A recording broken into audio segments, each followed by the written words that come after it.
It's Wednesday. You know what that means. The Subaru Studios is back here once again with our non-stop week-long watch-alongs for all things wrestlers. We bring you tonight our coverage of AEW Dynamite Beach Break from Chicago, Illinois. This is the Subaru Studios, and this is the pre-show. Welcome to the discussion.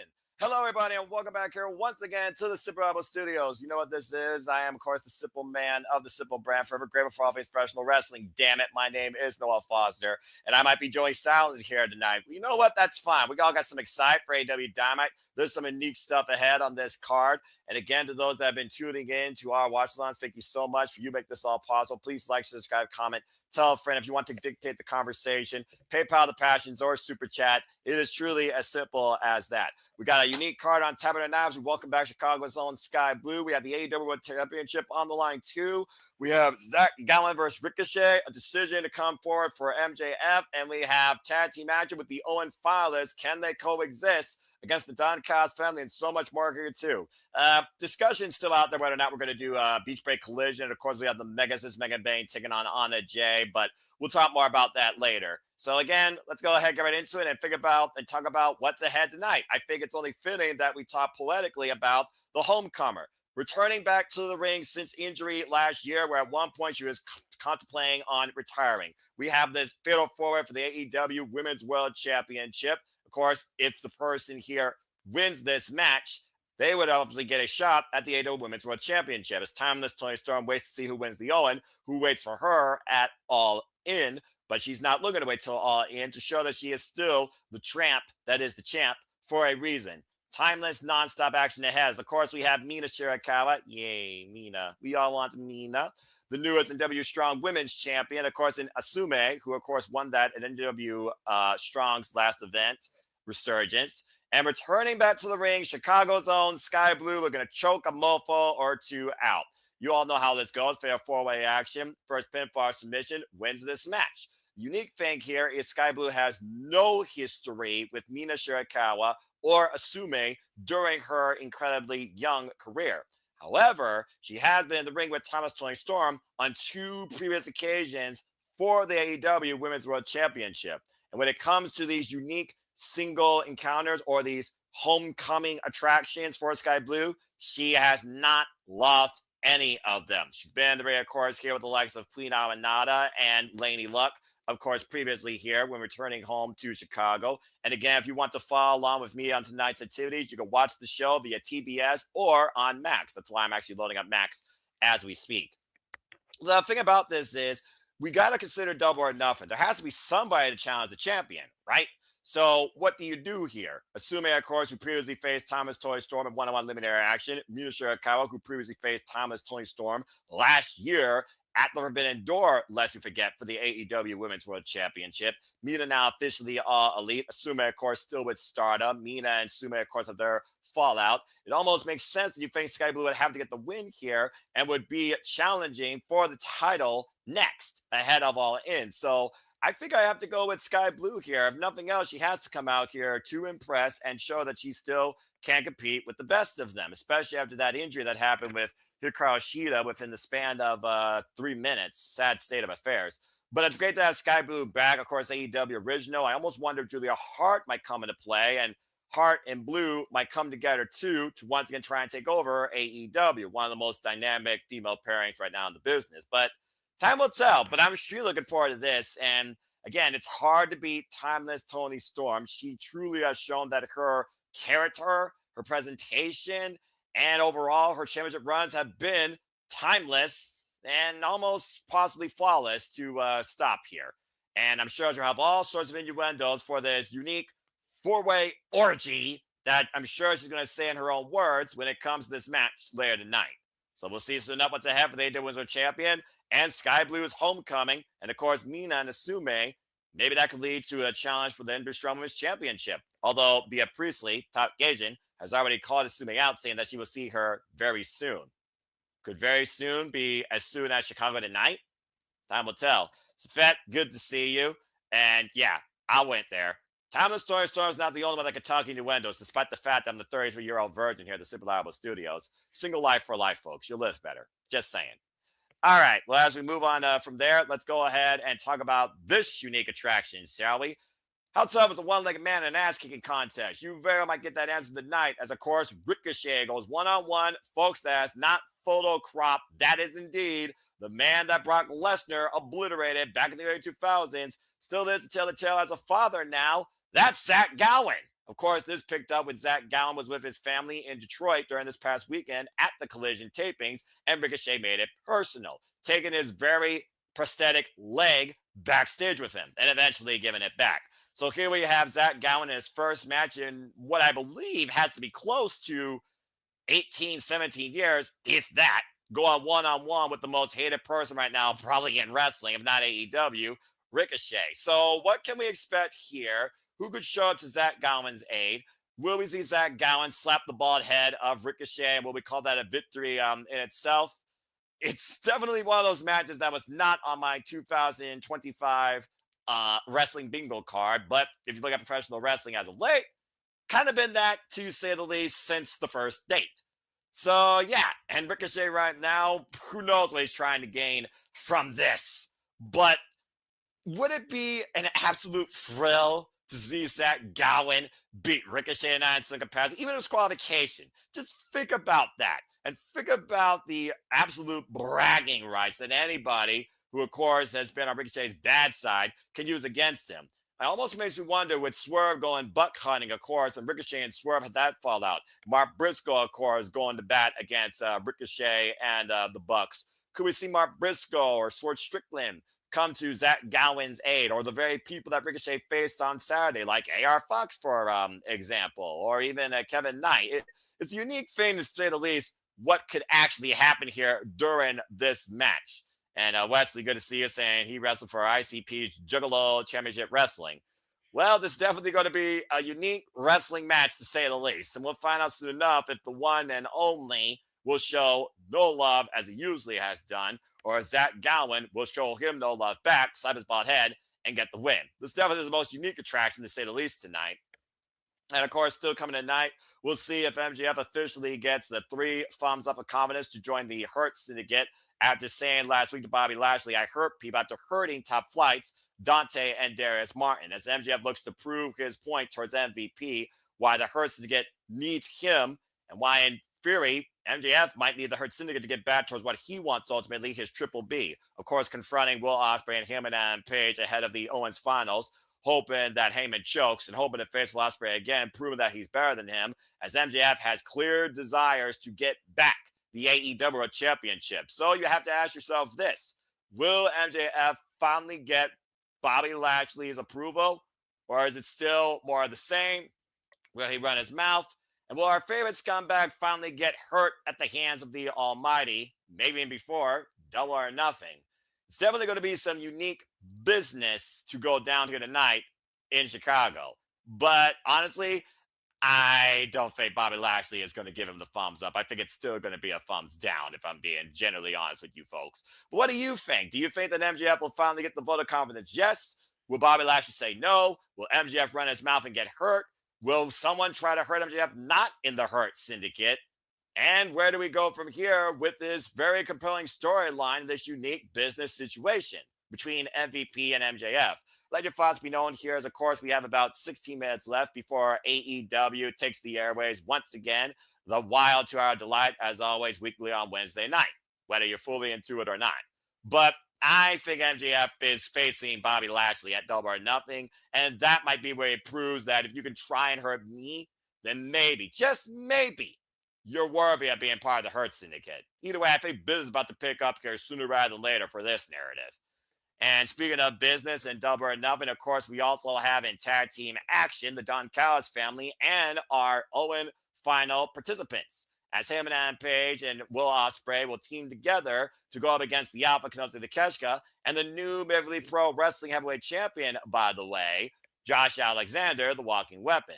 Of course, this stems from the fact that Will Ospreay beat Konosuke on his way to the finals, while him and Adam Page beat, of course, the Protostar, Kyle Fletcher, to punch his ticket in the finals. 2 men with a common foe, one with a common goal, one looking for redemption, the other one looking for ascension, while the opposite side is looking for devastation and destruction. And of course, we know the history with the Alpha, Konosuke Takeshita, particularly with Will Ospreay, but very little history with Josh Alexander, who still is very young in his AEW career. It's one of those things, though, where I feel they have backed themselves up in a corner when you got to consider that the finals have to get the win here because you can't have either one looking weak. And you also want to see him and Page on this redemption arc to try and finally get that victory at Double or Nothing again. But I think you got to go Ospreay and Page here. I guess the only thing I'm wondering is what's next for particularly Josh Alexander, because I know the Alpha Konosuke Takeshita will be challenged defending his numberweight championship against Boltin Oleg here very soon at Dominion. And that's a first shout out there, by the way, Wesley and Safed. Cedric Alexander could absolutely show up. Of course, Cedric Alexander was involved most recently at House of Glory, I believe, challenging Mike Santana for the House of Glory Championship. Congratulations, by the way, to a successful retainment, as well as Indy Hartwell becoming the new House of Glory Women's Champion with the win over Miya Yamashita after the title was vacated by Megan Bayne due to her AEW obligations. But it's one of those things where each man is going to get a filling out process for the other in what they bring, in what they prove, in what maybe who wants it more. Bruv. Cowboy Shiznak or the bruv? You decide. Unfortunately, it means that Konosuke or Josh Alexander is going to eat the L on the other side. And considering Konosuke already lost to Ospreay, but he has a title not with AEW, and Josh Alexander is still very young in his AEW career, coming off a tournament draw with Brody King, I expect Josh Alexander to be the fall guy here in clutch roll again, like him and Page beat him at the Owen on his way to Double or Nothing. I literally could see history repeating itself. It sucks because they're all four incredible athletes, but there has to be a winner and there has to be a loser at the end of the day. And what do you go against? Do you go against the Double or Nothing Owen Hart Championship Tournament finalists? Or the Don Callis family here in this powerful tag team that I wouldn't mind trying to hurt the Hurt Syndicate? It is what it is sometimes, professional wrestling, folks. And of course, speaking of professional wrestling, like I said, we still don't know if we're going to cover Collision. I would love to. But again, so far we know we have Anna Jay versus the Megasis Megan Bayne. It sounds like we might get the grizzled young veterans versus the Paragon, of course, in Kyle O'Reilly and Roderick Strong. And it seems fans are picking up when it comes to FTR and Stokely Halfway. And Daniel Garcia and now Nigel McGuinness might be putting the boots back on one more time for tag team action, alongside Daddy Magic Menard. But we'll have to wait and see towards what that might lead to ahead of Double or Nothing, and more particularly Beach Break Collision. And yes, Beach Break Collision will be standard time, 8 p.m. Eastern Standard Time this Saturday night. So if you want to follow it, like, of course I'm going to, then please do. Before I talk about anything further, I just want to give a shout out again to the friends here of the Survivor Studios. And if you are tuning us into us for the first time ever, please subscribe. Don't be a dickhead. Subscribe to Batty for Wrestling. Subscribe to our Canadian friend, Ash, today. You'll find, of course, the links right there. So please follow Ash. Subscribe to Batty for Wrestling today. She's going to pick up soon with AEW reviews and other content, too. And also, please follow, of course, Kazadi Studios, Renegade of Wrestling, JJ Williams. And shout out to the most reliable, the heart and soul, the very man that leads this project more than anyone that I've come to know since rebranding. Of course, Walter Cruz. Take care soon, bro. Hope to see you back here soon once again. Subscribe, subscribe, subscribe. All right, now let's go ahead and talk about what we're really about here for, shall we? Because I don't know about you all, but I've heard the whispers. People want to see a change, and we've seen title changes before on these special shows. Whether Chicago, whether Milestone, whether Winter is coming, you name it. But do we see a brand new AEW World Championship? And is his name Samoa Joe? It's Samoa Joe versus Jon Moxley for the first time ever for the AEW World Championship inside a steel cage. Boy. Who is more dangerous? Who wants it more? Who truly deserves to be the face of AEW? Can a mission statement outweigh a legend's career? Where Samoa Joe, of course, freely held this title before, while Jon Moxley's held it 4 times now and has held this title hostage because of his Death Riders since last year's Wrestle Dream giving Bryan Danielson a Warrior's death. It's also one of those things, as we know, the winner of this match most likely will go into Double or Nothing, not only as champion, but probably all in as champion, where him and Rampage and or Will Ospreay will be waiting for them. And of course, to tell the tape, we know the history with him and Rampage and Jon Moxley. It's not the first time or the first rodeo they've collided here in AEW on opposite sides in multi-person warfare. Lest we forget Anarchy in the Arena. Just saying. Blackpool Combat Club. And of course, we also know that Will Ospreay and Jon Moxley have heat in Chicago going all the way back to that controversial finish over the IWGP United States Championship. As of course, Will Ospreay wants to be the man for the first time here in AEW. Him and Adam Page has been the man before, but again, it's a redemption arc. Then you have Samoa Joe, of course, who won this title last year at Dynasty. Who lost it, of course, to Swerve Strickland. But it's one of those things where I really do wonder where you go from here with the Death Riders narrative. If Jon Moxley keeps going with it, do you really hold out for All In? Are people maybe speculating this right when they think that Darby Allin might join his efforts? Is there another Death Rider? And with Little Nightingale, subtle warning of Marina Shafir, who basically has been the absolute protector till death do them part over Jon Moxley's mission statement, you got to imagine that Little Nightingale is going to come into play in this narrative too. Maybe tonight that Shafir should be or will be allegedly locked outside the steel cage. Of course, we know that Katsuyori Shibata and Hook been taken up by the Death Riders, while Samoa Joe got payback, not only with the Ops taking the Trios Championships, but they took out Claudio Castagnoli with that very same steel chair to the ribs maneuver that, of course, the Death Riders have used. So again, in the steel cage, especially here in AEW, it's a lot taller, and there's no ringside area. It completely encloses the ring. You are trapped inside by the ring ropes and the steel around you. And in the few steel cage matches we've seen here in the history of AEW, they've been pretty gnarly. It's also one of those things I don't see any of these men climbing over the top because, of course, here, escape does not mean victory. Escape means nothing.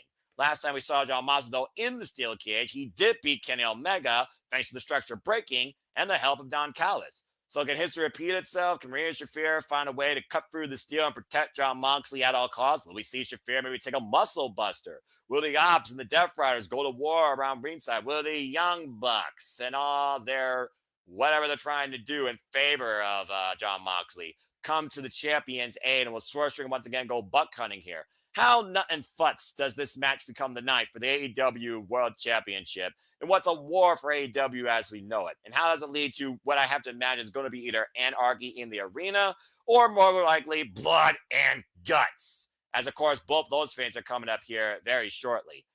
If I were to pick a winner right now, it's one of those things where I think about Samoa Joe's first run from December to April.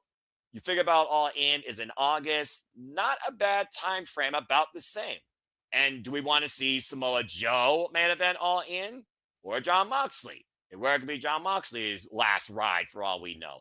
Has this campaign ran its course? He said, trust in us and just enjoy the damn ride. Are you guys tired of the ride? Or are you still buckled up? We'll find out here soon enough as AEW Dynamite will be taking the airways here shortly. If you're on Max, you'll see the feed like I will. It'll go live 7:55 p.m. Eastern Standard Time, saying the show will start soon. And then, of course, if you're on TBS watching the last of the Big Bang Theory, you'll, of course, be seeing AEW Dynamite take the airways here very shortly here, too. But that is the official card for tonight's AEW Dynamite Breach Break. So what are you folks most looking forward to? What else do you think goes down? Does somebody show up or return? Do we get further narrative on Chris Statlander and Willow Nightingale? Do we get more regarding Speedball Mike Bailey and Roosh and Kevin Knight? What do you guys want to see made for Collision? What else do you want to see made official for Double or Nothing? Considering right now, we only have 2 official matches. And of course, the other official match, the women's Owen, Jamie Hayter versus Mercedes Moné. Of course, Moné finally lost one of her first titles. Yes! And of course, Jamie Hayter, I'm a hater, looking to literally take the head off the CEO at Double or Nothing. After getting stretched out last week on Wednesday, though, you wonder should be looking for payback or just be recuperating. And will we hear from Monet or Jamie Hayter at all tonight as well? A lot of questions, not really any answers. Will we feel the wrath of Harley Cameron? As, of course, the AEW Women's Division, one of the most unique divisions there is, so they just can peak on their potential. This is going to be one of the best women's divisions as we know it. Well, all those questions and so much more will be answered here shortly as we get ready for AEW Dynamite Beach Break. That being said, grab a drink, get yourself comfortable, enjoy the ride as I take you through it tonight, solo it looks like. And until then, let's just have a fun, positive time tonight with tonight's episode of AEW Dynamite. As we get ready to go here shortly, I want you to take a look at this trailer while I may be a little bit outdated. See what else the Simple Album Studios has in store for you very shortly. And now for a taste of things to come.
truly we encompass here at the Super Level Studios. As you saw in that trailer, where so much more was added, and a newer trailer will be shown here very shortly too.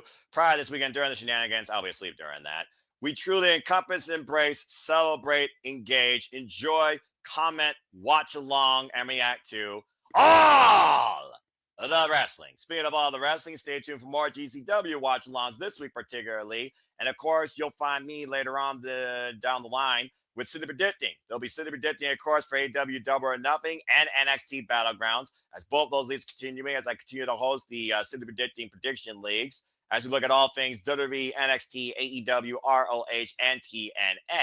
And again, stay tuned for those updated scores. They'll be out later this week on my social medias. You want to further engage with me and Foster9016 on the social medias, YouTube and X. X going to give it to you.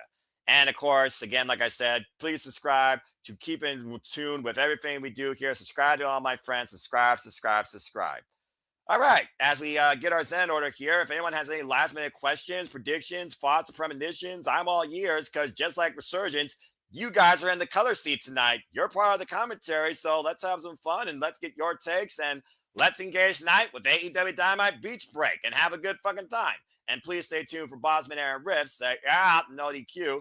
After Beach Break concludes, he, of course, will do his weekly Dynamite review. Speaking of reviews, if you didn't already, go check out yesterday's No DQ review.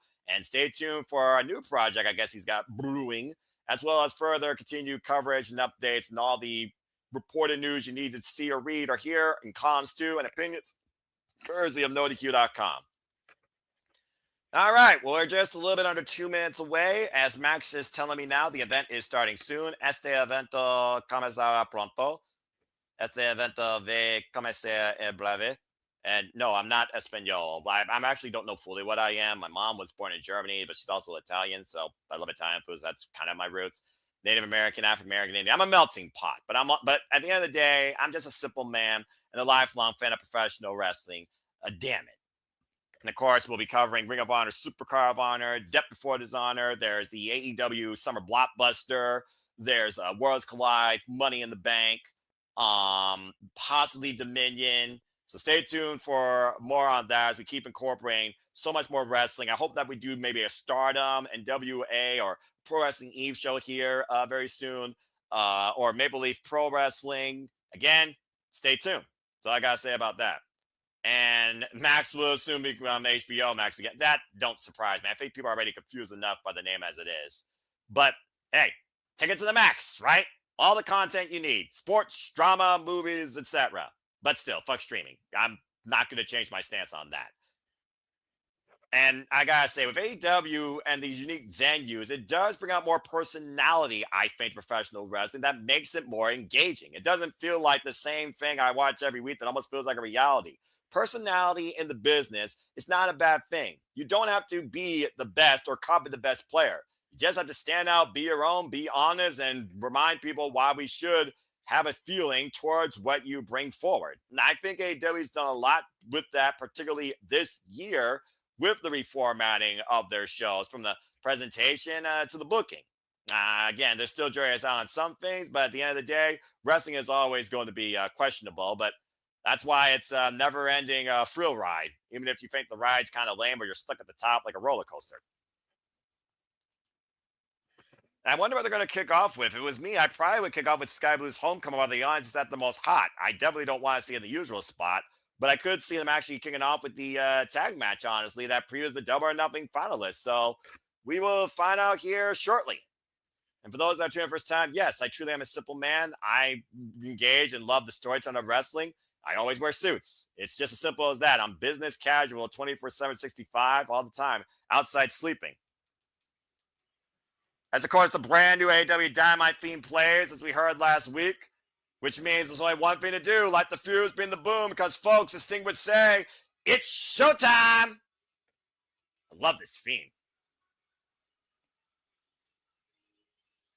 And, of course, all the people here at AEW Incorporated.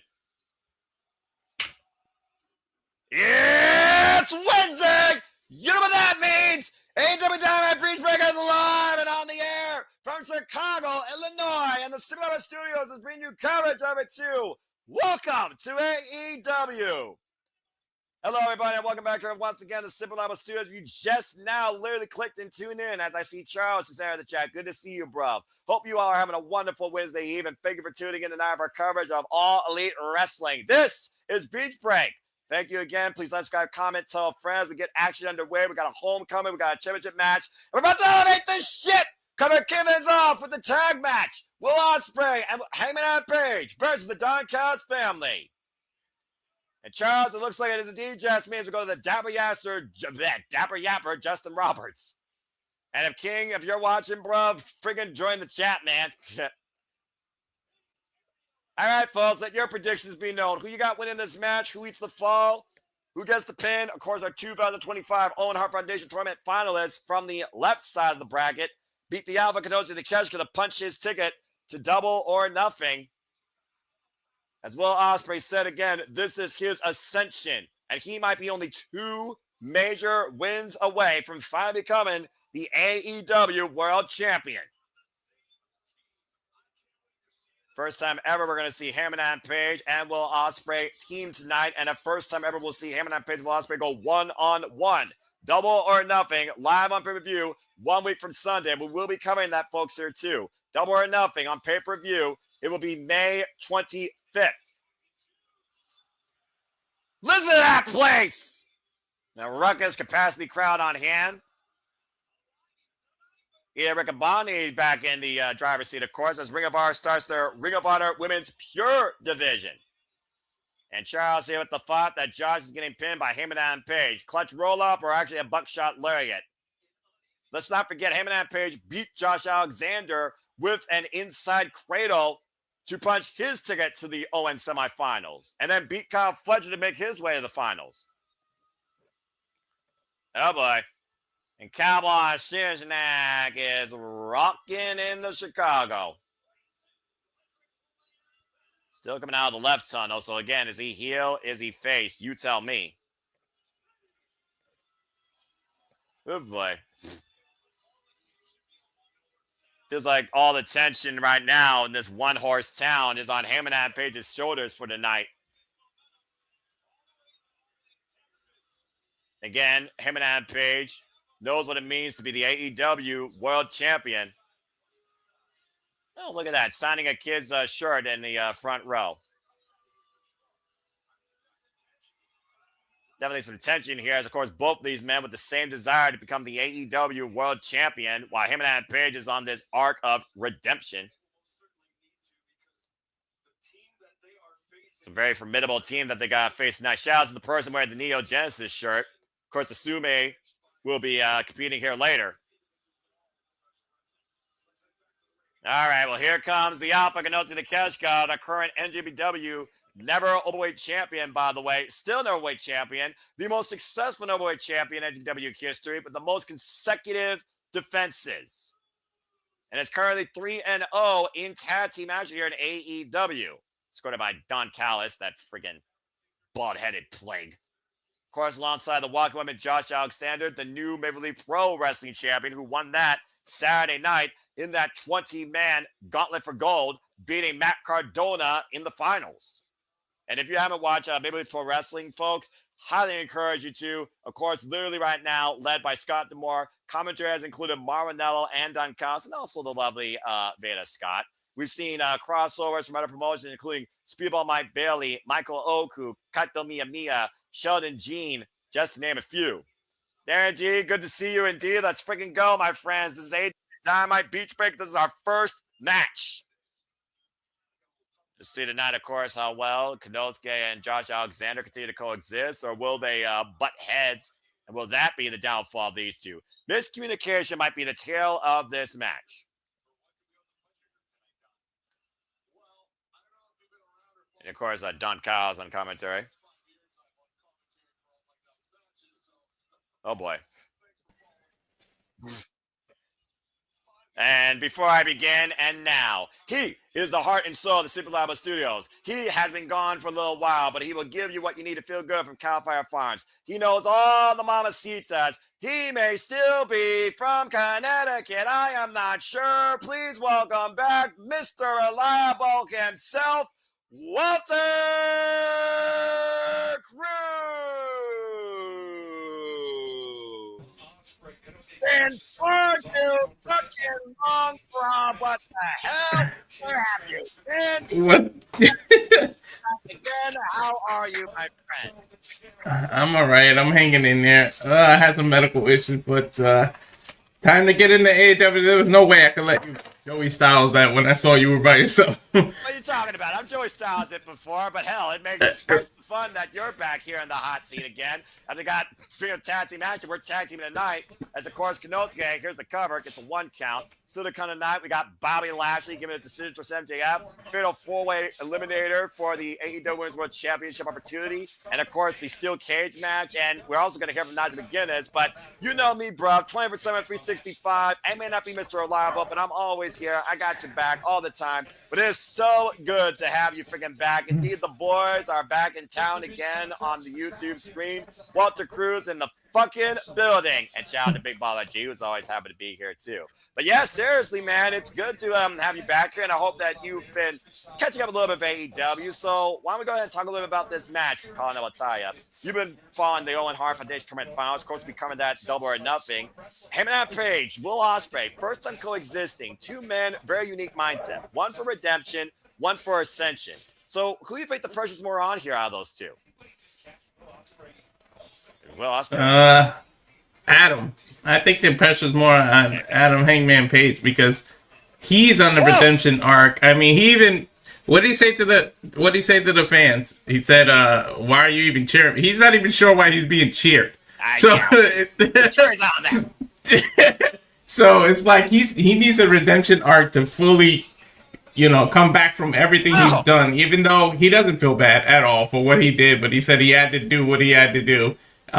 Which was like a weird backwards apology to Swerve, but I think the pressure's more on Adam Hangman Page because he hasn't had the title in what is it, 2 years? Yeah, the last time, of course, something like that, right? Yeah, I'm about to say, remember when he won the oh my God, Kano's gonna drop that knee across Ospreay's jaw. Last time he won the title was at Double or Nothing against CM Punk. 2 years ago, Double or Nothing 2023. To your point, so yeah, it's been a while. It's been a while. And right now, Bryce Rensburg trying to hold him and then off. The fact that Josh Alexander is a newcomer, they need a line of defense. So Will Ospreay and Hangman are forced to be together now because you don't want to give Don Callis' family any momentum. I mean, Don Callis, in his own words, thinks his family's stronger than ever since the addition of Roppongi Revice, Rocky Romero and Trent Beretta back, and of course, Josh Alexander to your point. And Josh Alexander and Konosuke Takeshita, they're undefeated as a tag team so far, 3-0. Ospreay hoisted it up, and Konosuke on the side headlock, driving the elbows to the back of the Alpha's head. Oy! And an elbow to the spine. Ospreay rebound off the ropes. Shot to the lower kidney area there. And Ospreay up and around. Take over to Harris. Takes Konosuke down. Now looking to make the tag. Ospreay is never out of it. No matter what you do, this man finds a way to reverse. Yeah, about to say, Will Ospreay can pull offense out of anywhere, but him and Adam Page, he could pull that anger out of any corner, including a ridiculous lariat. Swinging a miss by Alpha Konosuke, caught by him and Adam Page with a faraway throw, and it kept up. This dude has clubs for arms. He just clubbed Alexander with that clothesline. I feel like, honestly, Heyman Adam Page has some of the heaviest, almost lost his foot in there, has some of the heaviest hitting lariats in the business. That's saying some of the likes of Shingo Takagi and Kazuchika Okada. Nice moonsault off the apron to the floor, wipes out Josh Alexander. And, of course, the Alpha Konosuke throws a mean lariat, too. Don't underestimate. Cover! Two! No! Don't underestimate his agility either. He's 6'7", 6'8", and look at how he just did a standing moonsault off the apron. Let's keep in mind, Cody Rhodes was the man that literally put Heyman and Page on that pedestal of gifted talent. Let's forget their time in Bullet Club, clubbing lariat by him in the corner of the Alpha Konosuke, and the snap mayor up the lariat. Now off the rails, looking for the sliding lariat. Konosuke stuffs out of the way. Big elbow point, though, by Konosuke, and the Hangman squaring up with the Alpha. Konosuke was playing possum there. I thought he was kind of out of it on the ground. Well, again, it's one of those things where Don Callis teaches you underhanded tactics. Was looking for the discus, kicked off by Heyman once again. Heyman's strength coming into play. Looking for a tombstone, but Konosuke looking to reverse it though. Can he hoist Heyman up? Heyman trying to kick out of it. And Heyman again able to escape. We talked about Heyman's strength. Let's not underestimate Takeshi's strength either. As he got set with a power bomb, kick out at two. Takeshi's got it all: speed, power, agility. Takeshi's an all-around wrestler. That's if you want to know what it is to be a pro wrestler, follow him. That's a good point, considering, again, the Alpha, 28 years of age with so much potential, is already working 3 promotions this year, TV Pro, NJPW, and AEW, as a tag mate with Osperay. A little pressure right now maybe felt by Heyman, where he knows that it's not about me winning, it's about me beating Ospreay at Double or Nothing, but I gotta get through the night. Running shooting star by Ospreay, cover on Konosuke, kick out at 2. That standing moonsault is ridiculous. And we talked about before. Or shooting stars, I should say standing shooting stars press, not moonsault. Welcome back, brother. I see you still speaking typo and misinterpreted moves, but man, I miss you. Not the sharp drop, Konosuke there. Wow, Konosuke getting chopped. He's usually the one delivering the chops. I mean, again, he's been on receiving end of both offense and defense, especially being a reigning, defending, never openweight champion. I'm still not used to seeing Josh Alexander in AEW. Right? And again, congratulations to Josh Alexander, the new Maple Leaf Pro Wrestling champion. Won that on Saturday in the Gauntlet for the Gold, beating Matt Cardona. They were the last two. Blind tag. Oh, wait a minute. Konosuke caught by Josh and up and over the floor was Ospreay. That was smart. Josh. Plumbing shot to the back of the head by Konosuke to Heyman. And it's a catch by Alexander. Take control of the match. Oh, man. And to think this man had a career-threatening neck injury where we thought years ago he wouldn't even be able to return to the ring. And here he is in 2025 in AEW. And him and Konosuke have turned this match completely around. The Tope Suicida. And Heyman and Will Ospreay bounce back in there. Stay tuned, folks. We are on Max and we have full commercials, so don't go anywhere. Fuck television. I'll never forget when he turned in that title when his son was in the ring and didn't want to give it up. Like, to think that this man is in AEW when we thought he might not even step in the ring again. That's one of the most emotional moments, in my opinion, of my entire fandom. And as we got a moment to breathe, because Max, again, doesn't get picture-in-picture, but I think it does add a little bit more to the natural wrestling experience. We wonder what the hell is happening and talk more about the men themselves. Of course, you talk about Josh Alexander. Currently, Josh Alexander, outside him and Adam Page, he has not been pinned beyond that. We saw him on Collision this past weekend go to a 20-minute belter draw with Brody King. So, again, you also wonder if that's in Josh Alexander's head. Probably. But I don't know. I don't know, because Josh Alexander knows how to focus. He is dangerous when he's focused, too. Yeah, true that. The longest reigning, of course, TNA world champion in the company's history, lest we forget. And also, yeah, how naive of me. Of course, it's been mentioned, but yes, to the entire family affected by the passing of the homicidal, suicidal, genocidal, death-defying maniac of ECW, Sabu. Prayers and condolences go out to you, and we thank all of you, of course, for sending your well wishes to those that are affected by the passing of Sabu. Now jumping off chairs in heaven. Thank you to you, _York, _state, _of, _mine, for that reminder as well. Yeah, he will be missed. A legend that is affecting every company. I like how every company, no matter who he's associated with, is doing tributes to him. Well, pretty much it was the same thing for Jay Briscoe. You got to consider the impact of that individual on the business, even if he wasn't necessarily involved in every company imaginable. Who wasn't inspired by the likes of Sabu to go to death-defying heights or throw a chair in someone's face? I don't think Moxley would go to the extreme measures he goes to if it wasn't for Sabu. That's a fair shout-out, despite the fact he was trained by Cody Hawk and has survived nightmarish encounters with El Desperado, Minoru Suzuki, and freaking Sami Callihan, while they call themselves the Switchblades, lest we forget. There would be no hardcore division without him. All right, do you have picture-in-picture or no? No, I have Max now, so I have a full commercials. I just use this to kind of bring people up to date and just freelance, so it's all good. But yeah, Picture because I'm watching on the regular TV. Nice. Well, hey, that's a different perspective then. I like that. But again, man, I'm glad that you're doing okay. Better state of mind. I hope you're better mentally, mentally, and physically, and emotionally, and spiritually. And it's good to have you back here at the Simple Alpha Studios, where you belong, engaging in wrestling for the love of the business and passion keeps us going. Yeah, good to be back. I still got one more thing to do tomorrow with it. What do you call that? And like I said on Saturday, how I've been learning to take it easy because, again, I don't have to do everything. So I'm finally learning what that means. And my body's telling me that. I have a CT scan on Friday, so we'll see what that means when it comes to I have I have an echocardiogram tomorrow. Oh, you have one of those? Yeah, I remember that. You gotta lay on your side for like an hour like that and make sure one of the ventricles in my heart isn't pumping to its full potential, so that's exactly my thing. I think similar too. And yeah, no kidding. I'm not ranting. I'm in a good mood. And I'm back here on AEW Dynamite with all of you and Walter. No ranting, at least not for free. Oh! SmackDown needs to move to yeah. He's not wrong though. It's the worst commercial filled product on television right now. I don't know how cable still survives. Like I swear, most people only. Go ahead. Most people only have it because they bundle it with the internet. That's what I feel like. You know what? Look, they still say that's a cheaper way to go. I just say go with a streaming service and go with the streaming service that gives you more bang for your buck because streaming services, even combined, is going to be cheaper than a cable internet bill combined. Just saying. Some conglomerate needs to come out and just do a charge to all the streaming. You can have it all on one card instead of separately and see what you can do. I don't think the world can handle that, especially when their Surfshark allows you to look at the world's surfaces for a small discount price. How do you think I keep up with British game shows and other forms of television? Angle Out by Josh Alexander applied to Hangman Page in the middle of the ring here.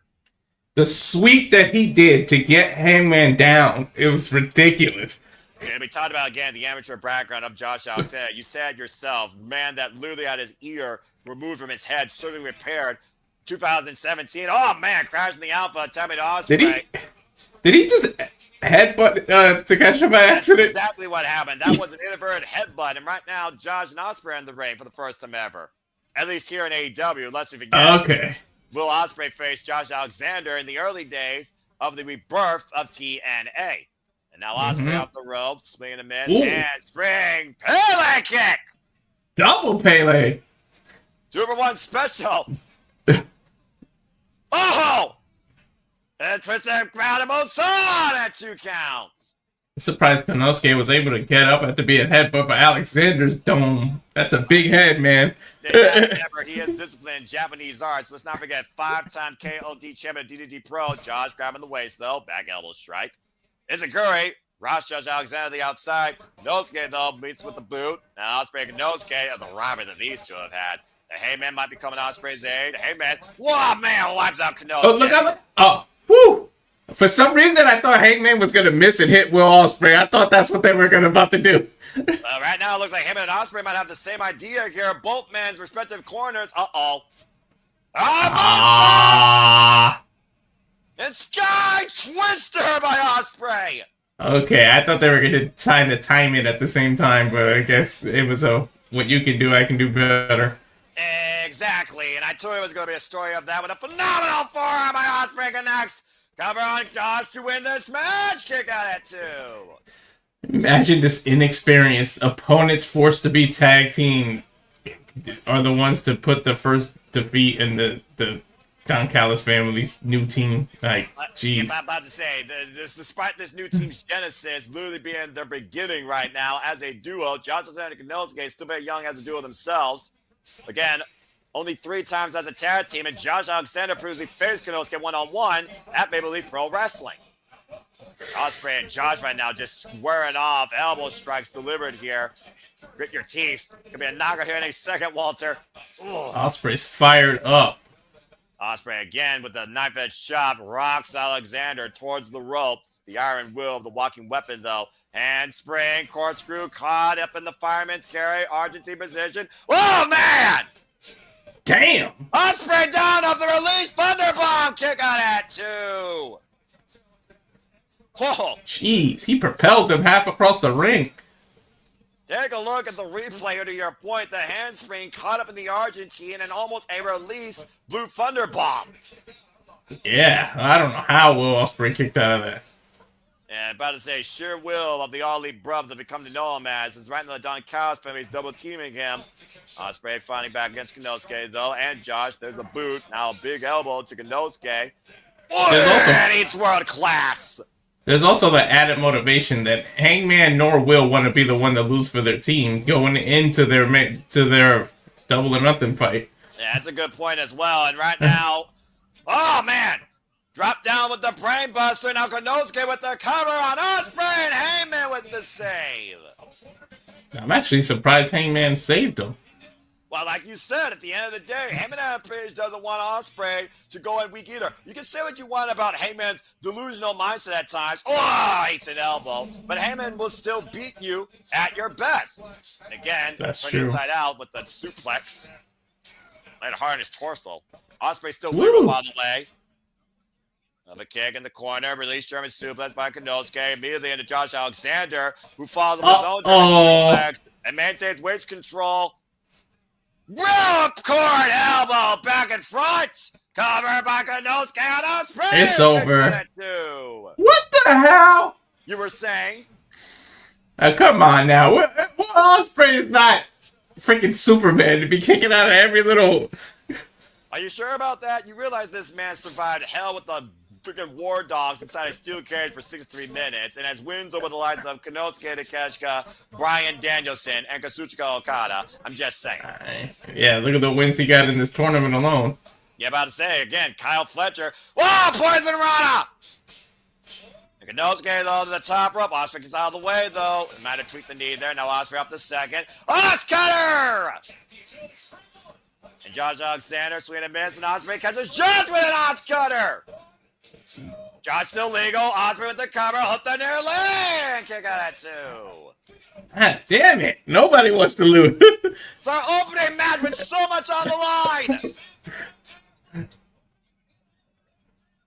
And right now, Ospreay might be looking to sink the blade inside Josh Heyman with the blind tag.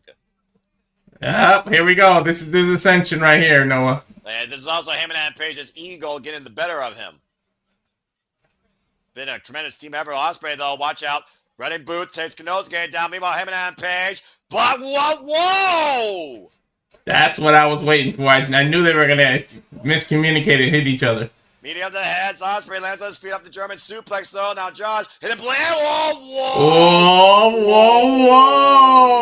Whoa! Inches, centimeters.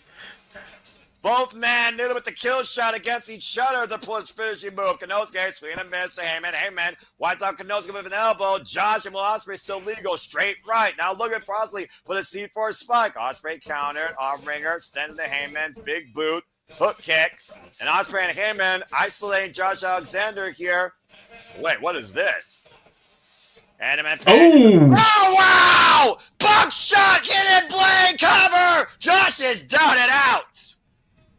Dude, and not only just the regular hidden blade. Look at Will Ospreay's elbow pad. It's like extra thick because of I don't know if it's covering an injury or something, but that pad looks almost loaded. About to say, the freaking swelling on the elbow probably, and the tightness, kind of like what Toni G does with his right arm for the most stiffest shots he can deliver with his right arm with those lariats, as Bryce Remsburg hoists the hands of both Will Ospreay and Heyman Page. But that will not be the story come Double or Nothing in our own Heart Foundation Tournament men's finals match. What's Konosuke? Oh, man! Needed a back. About to say, again, needed the back once again to Heyman and Will Ospreay, and Heyman's heads collide as they might be looking to literally destroy these men before they have a chance to compete at Double or Nothing. They're literally compromising this tournament. Mm-hmm. It's a valiant effort, by the way, too. This is a hell of a tag match, though, but this is just unnecessary. Ooh. Knife edge chop. Josh and Konosuke right now wearing down Will Ospreay. Ospreay up the ropes. Oh, and hit him blade to Josh! And a snap dragon to Konosuke! And Ospreay, oh no! Just right. There we go, there we go. I don't think he realized that was Hangman. I gotta be honest, I don't think he realized that was him. I agree. He was in fight mode. And again, Don Callis trying to stir the pot here. Well, either way, Heyman and Page can hit Will Ospreay all he wants when the bell rings at Double or Nothing 1 week from Sunday. One of these men is going all in. Ascension versus Redemption. Who gets what they most desire? Who gets the tournament title? And that, again, the jury is out there, man. Him and Adam Page, day one, Double or Nothing. He was involved when that championship was presented. Will Ospreay has been looking to be the guy in AEW. And speaking of the title, still to come tonight, our AEW World Champion Steel Cage match. Jon Moxley defends against Samoa Joe.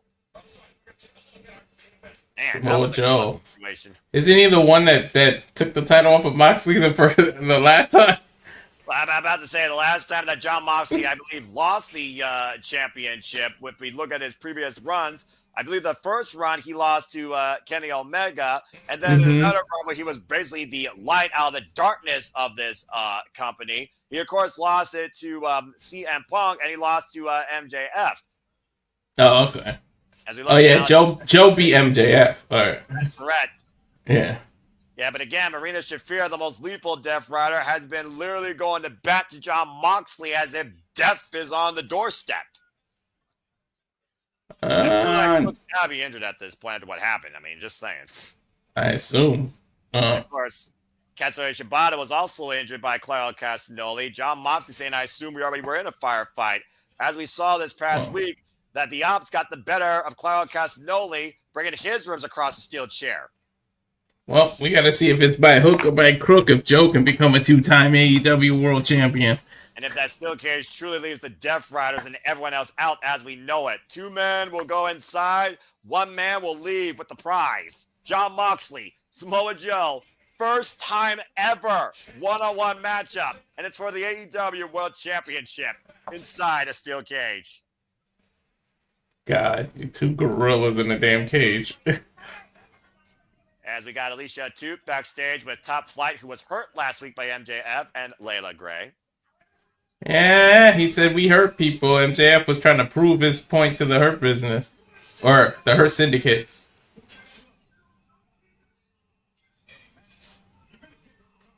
Okay, Dante Martin's pissed off and fired up.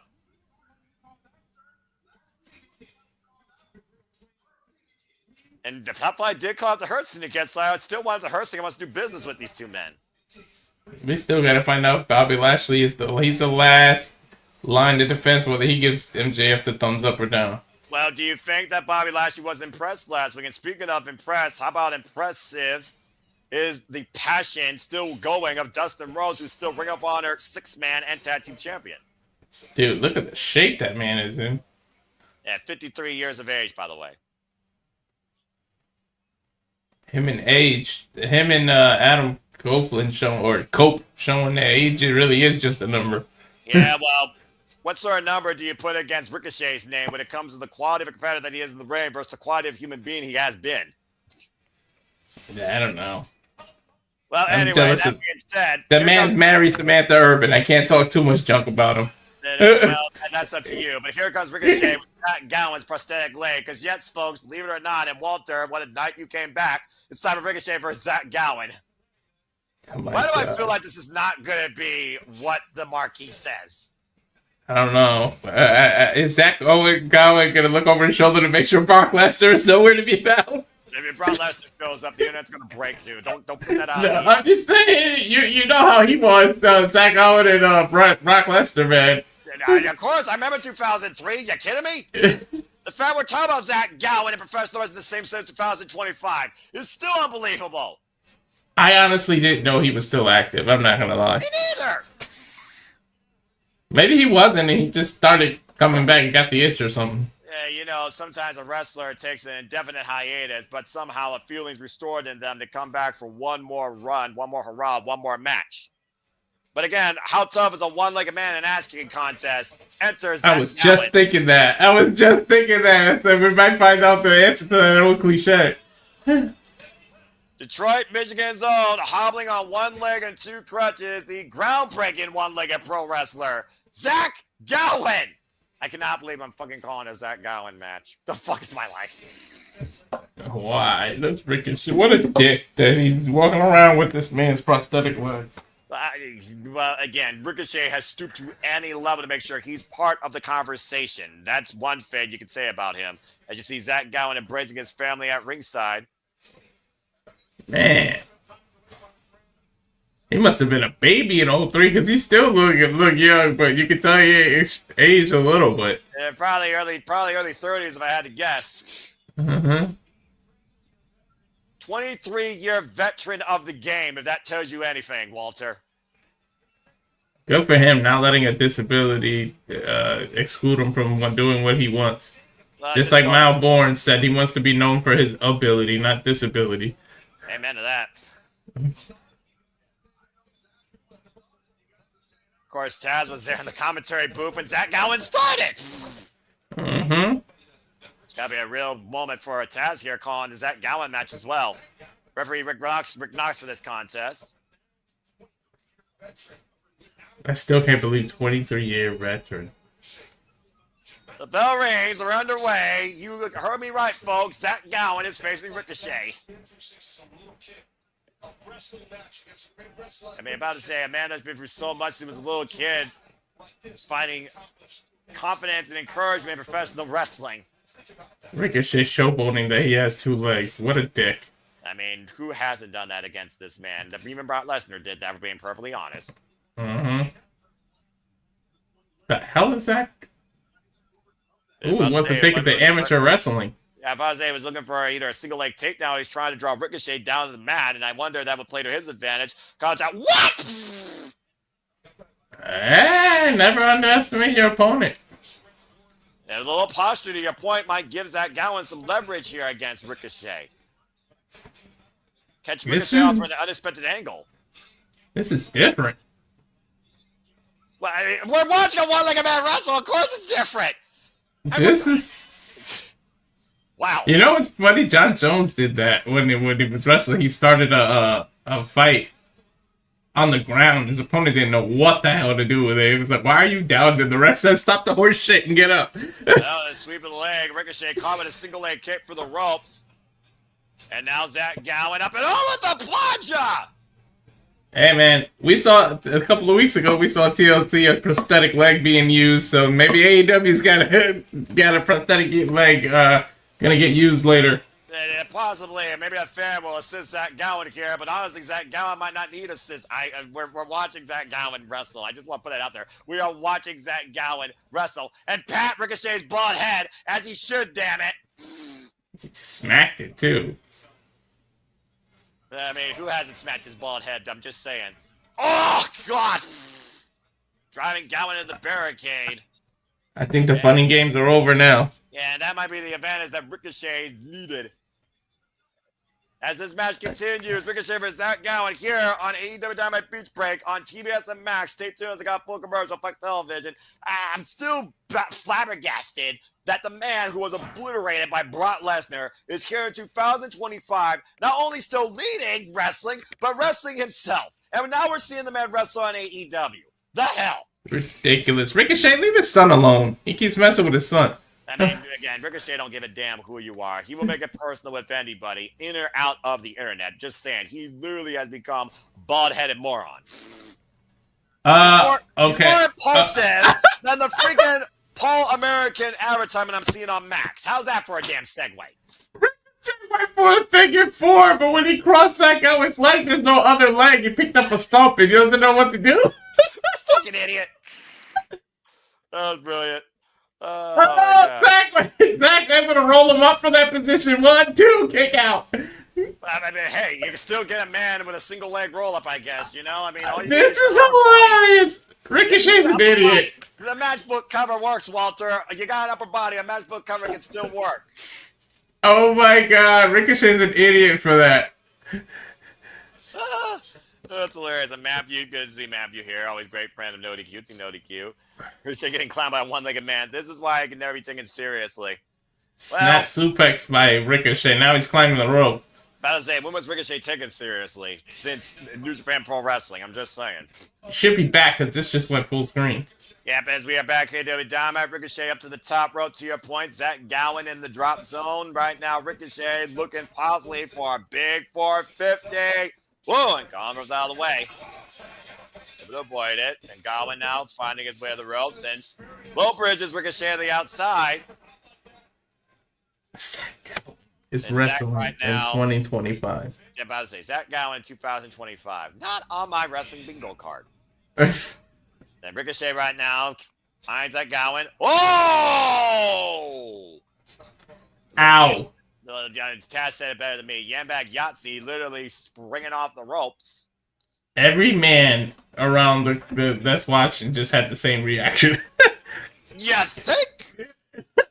And Gowen up to the second rope now on one leg.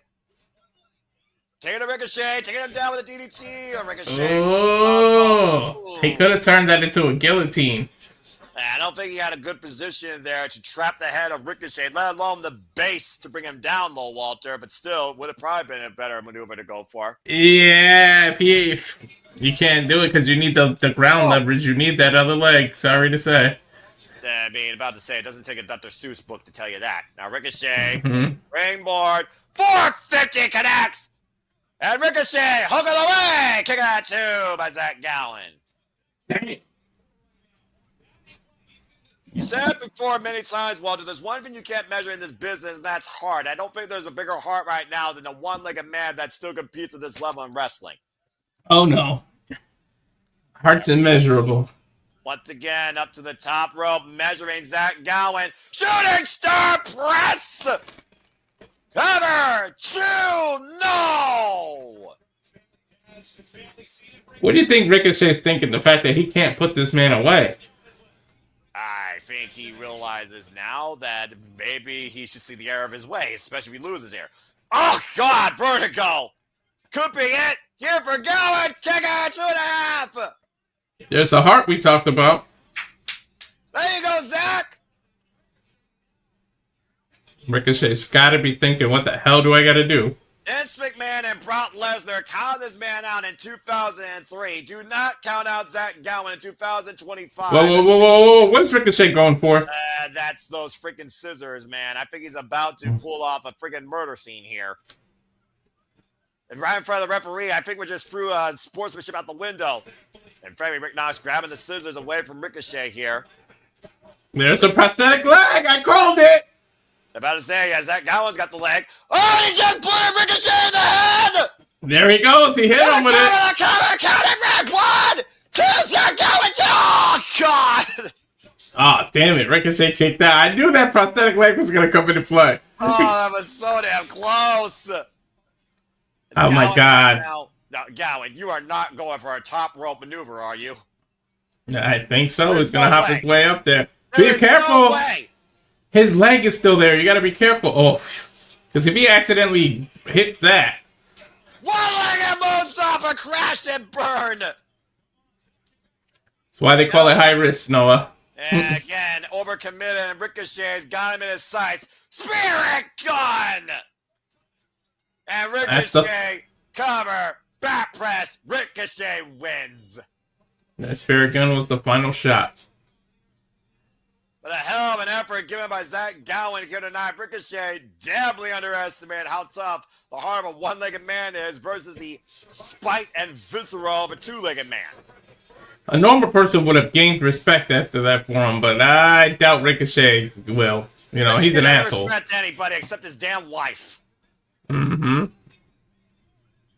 An incredible effort, though, by Zack Gowen. Wait, what?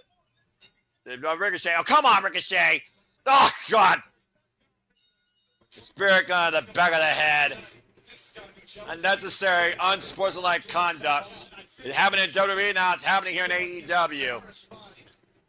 Ricochet trying to make sure it's just a one-off. And he's just trying to embarrass him. I mean, you gotta consider Ricochet was embarrassed by Zack Gowen's effort. And again, oh, God! Well, there you go. And Sort of like Ricochet a again. pump kick almost. Yeah, literally punching Zack Gowen's head. And look, there goes Mark Briscoe! Mark Briscoe's seen enough of Ricochet's freaking antics. Yeah, but too little, too late. The damage has been done. Hey, you're about to say, you figure about Mark Briscoe and the influence he's been on Zack Gowen's career. Mm-hmm. Friends then, friends now. Well, someone needs to stand up against Ricochet and all of his stupid nonsense as he grabs Zack Gowen's prosthetic leg back, thankfully. Trying to steal that leg again. Again, Ricochet mocking the leg, bouncing on his one leg. Yeah, I'm about to say, a real big man, Ricochet. I really wonder how big you are in that bed with Savannah Urban with this size ego and pride you show. Mm-hmm. I am a Blue Chew can help you with that insecurity. I think we're Have to go backstage for remarkable Renee Paquette. And Maxwell Jacob Friedman, who awaits a decision tonight. What do you think? He's going to get thumbs up or thumbs down? I still think Bobby Lashley's going to test him and tell him to prove something else to him. I don't know. I think in the end game, I think JJ called it a long time ago. They were procrastinating until the 90 days passed up, and it's really Alexander that's the next man. Well, that means that means you might see Alexander as soon as tonight, or maybe MJF will face him at Double or Nothing for that spot, for all we know, if that's the case. But that's only if that's actually true. Who knows? But they sure procrastinated for a while, and now it's all hot potato together, or hot cake. Well, yeah, I'm about to say, it seems now, though, they've kind of, learned how to pace a tail, and this Hurt Syndicate tail has taken its course quite a bit. And I think his 90 days actually ended, considering I was on House of Glory, I think it ended like literally last week. Shades of Bea Priestley and freaking, who else? I can't remember all the releases, too many. You can't remember all the what? Releases, yeah. Oh, I can't either. Her boyfriend, her husband, Elena Pax's husband. Yeah. Right. Oh. Uh-oh. Dressing up wise and swag wise, MJF actually fits with the Hurt Syndicate. I agree. They like to be snappy and dressy. You just heard what MVP said, right? No, I didn't. It's got a match tonight as well. MJF, good luck. I had the volume too low to hear what he actually said. I think MVP heard Maxwell Jacob Freeman clearly, and he did not like what he heard, and he's going to answer for that after the Hurt Syndicate hurts people as we got an impromptu match here as the Hurt Syndicate. They're about to hurt people. The Hurt Syndicate are in tag team action. Oh, boy. We hurt people. We hurt people. Now, this is a bop, Def Rebel. Learn something. We hurt people. Who are they going to face? I don't know. I mean, we heard Top Flight call them out last week. Is Top Flight going to come out here? By the way, notice Bobby Lashley's shirt. What? Oh, thumbs down? We hurt people. We hurt people. We hurt people. Maybe MJF's got to help them win or something. Not that they need help, but you know what I mean. I don't. If I'm MJF, I would stay away from the Hurt Syndicate right now. And yeah. Because you are already on thin ice, and you are this close to falling through and drowning. All you gotta do is make one mistake and end up screwing them or get caught and just getting them disqualified. It's over. Well, I mean, I don't know even if the AEW Tag Team Champions are on the line here, man. The last time the titles were on the line, they hurt the freaking Gates of Agony. Let's find out who they're facing. Well, I guess we got our answer. Top Flight. Was that last week or earlier? Was that a pre-recorded thing when they called them out earlier? No, that was last week live on Dynamite. MJF hurt them, but Dante Martin and Darius Martin are fired up, seeking their first AEW World Tag Team title match since March 2023. One of the youngest tag teams, of course, in AEW, Pure Wrestling Brothers. As again, MVP asked, where are the best tag teams? Where are the people we want to hurt? Who wants to hurt us? Top Flight stepped up, but MJF stopped that occasion, hurting them. Here's a replay. Oh my God, that apron powerbomb.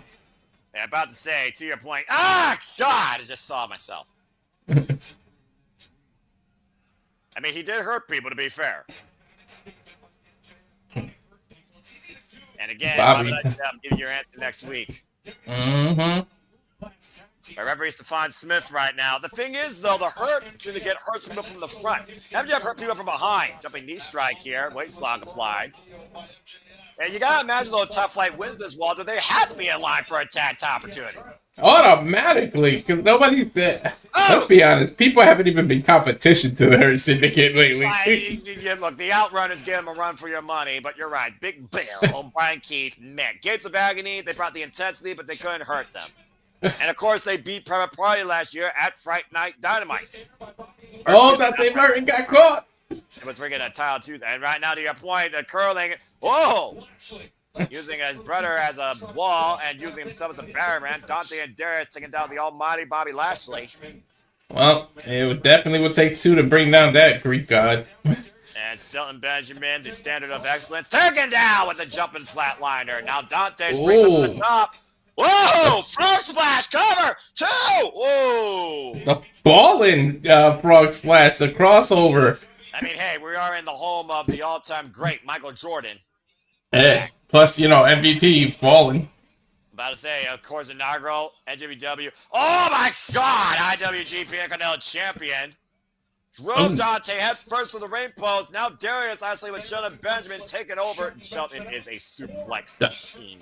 Dante meet Pole. Pole meet Dante. Accurate. And Darius meet Turnbuckle. Tag made to Bobby Lashley. Uh-oh. I think Darius is about to get hurt. That's for sure. We hurt people. Oh, man, driven into the barricade. And Sandy, it's so wonderful to see you. And, yeah, we're definitely ready for that weekend, of course. And Bobby Lashley hurting Darius and Dante. And Sandy says, welcome back. It's good to have you back, Walter. It's good to be back. Oh, gosh! Oh, my God. A choke slam to the freaking apron. And again, it's rumor has it that Alexander could be on AEW, and we all know how strong Hurt Business was during the pandemic, which said Alexander. So I think it's entirely possible we see Cedric show up here tonight. Meanwhile, Bobby Lashley runs through Darius' midsection with the shoulder tackle. Could be thumbs down for MJF because they got too many members, and when he looks, Cedric pops up. I'm about to say it might be thumbs down for Top Flight here if they don't do something quickly. I don't know, Suplex City over here. And I think you're right. He's eyeing him, of course, graduate out of Minnesota. Oh, man. There you go. Let's not forget this man went toe-to-toe with Lesnar, man. And it used to be a force of a tag team with him in OVW. Oh, God. And, of course, part of the world's greatest tag team with Charlie Haas, endorsed by a suplex machine himself, Kurt Angle. Darius, God, these damn suplexes. About to say, Darius, you might want to hold on to the ropes. Oh, God. Mind you guys, Shelton and Bobby are close to 50. Cover, 2 and 2.5. Darius able to I think Shelton's 48 and Bobby's 49, and they look like this. That is exactly correct, and they look like they haven't aged a day. I would almost say AEW has reignited Shelton Benjamin's career. Like elbow strike. Darius thrown on Bobby Lashley, but again, this is also the first time I've ever seen Bobby Lashley as a tag team champion. Oh! And Shelton Benjamin, thankfully, rendered for now as Dante's legal. Spring it up. Oh my God! Go with a rising knee. Did he meet him with his knee? Holy shit! That's exactly what he did. That high knee is lethal. My man said, "Tiger, a knee," and just jumped up in the air and caught him. 3-point stands and another rising knee rocks Dante Martin. Tag made of Bobby Lashley. I think we're about to close the book on this business. Yeah, I think he's gonna spare him. There we go. He speared him out of his boots. He's just a chew toy at this point. I don't think Bobby Lashley's done hurting him. Yeah, he's playing with his food. We hurt people. Bobby Lashley is about to show MJF how they hurt people. Hurt lock in, full Nelson. Derek, coming a super kick. I was gonna say Hurt Lock, but I'm not sure. Is it still called Hurt Lock, or did he change it because it's AEW? It's the Hurt Lock, dude. And it hurts. As Dante, when he gains consciousness, Hurt Syndicate wins. And I know it hurts. Locked in. My brother used to do that to me all the time. I know it hurts. That's the tension on the back of your head and neck. No, Somebody went to sleep. He's still asleep. Nap what? time. Wait. Hold that thought.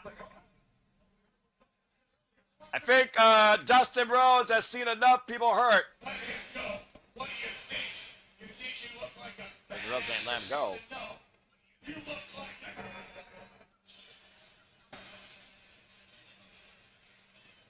Well, I guess you can't say that on Max. Asshole? Yeah. They bleeped it out on TBS too. This poor friggin'... You should be able to say it on Max. I think so. Dustin Rhodes, another one up there in age, still looking good. Yeah, about to say, again, he's a double champion now. MVP and Dustin Rhodes go back a long way. Well, I'm sure there's respect. MVP's talking about it. Uh-oh. Wait, don't tell me they want all the titles. Is he challenging them for Collision or Double or Nothing? Are we going all undisputed titles, all titles on the line? We're about to find out. Let's hear what Dustin has to say here real quick. Oh, well, there might What's be another this? I want to interrupt that business. That's the Crew. Leo Rush and Getty, who previously beat Top Flight in a street fight. I'm sick of multi-person matches. Are we about to get a multi-tag match? Well, I mean, everyone's jogging for position. I mean, Leo Rush and Action Andretti said they want the AEW Tag Team Championships. They were pussies last week, though, in the audience, not challenging for them. Hey, they don't got the Temu Legion of Doom coat. They're not in action. Cue one more team interrupting, I'm pretty sure. What team do you add to the fray? You can't say Top Flight. Dante Martin's still trying to figure out what's the... I have no idea.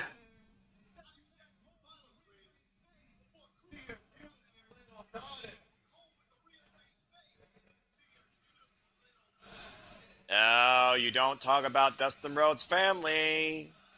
I thought he was talking about Sammy Guerrero. How about Sammy's daughter? Yes, you're right about that, too. The jury's out about you talk about that. What's he saying? Careful, man. Your feed might be picking up here a little bit. Is it? Who, mine? Oh. And mine's low. I can barely hear what they're saying. Yeah, I can barely hear it, too, but we should be all right. Whatever. Just keep talking. Listen. You scouting? That's what you call that? Scouting? Again, nobody knows how to do traditional tag team wrestling.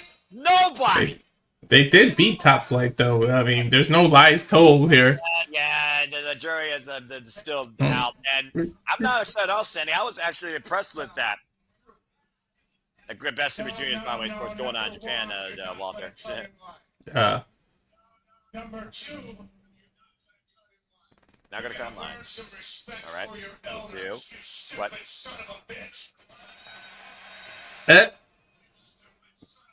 No respect for your elders, you stupid son of a bitch. Yeah, the line drawn in the sand.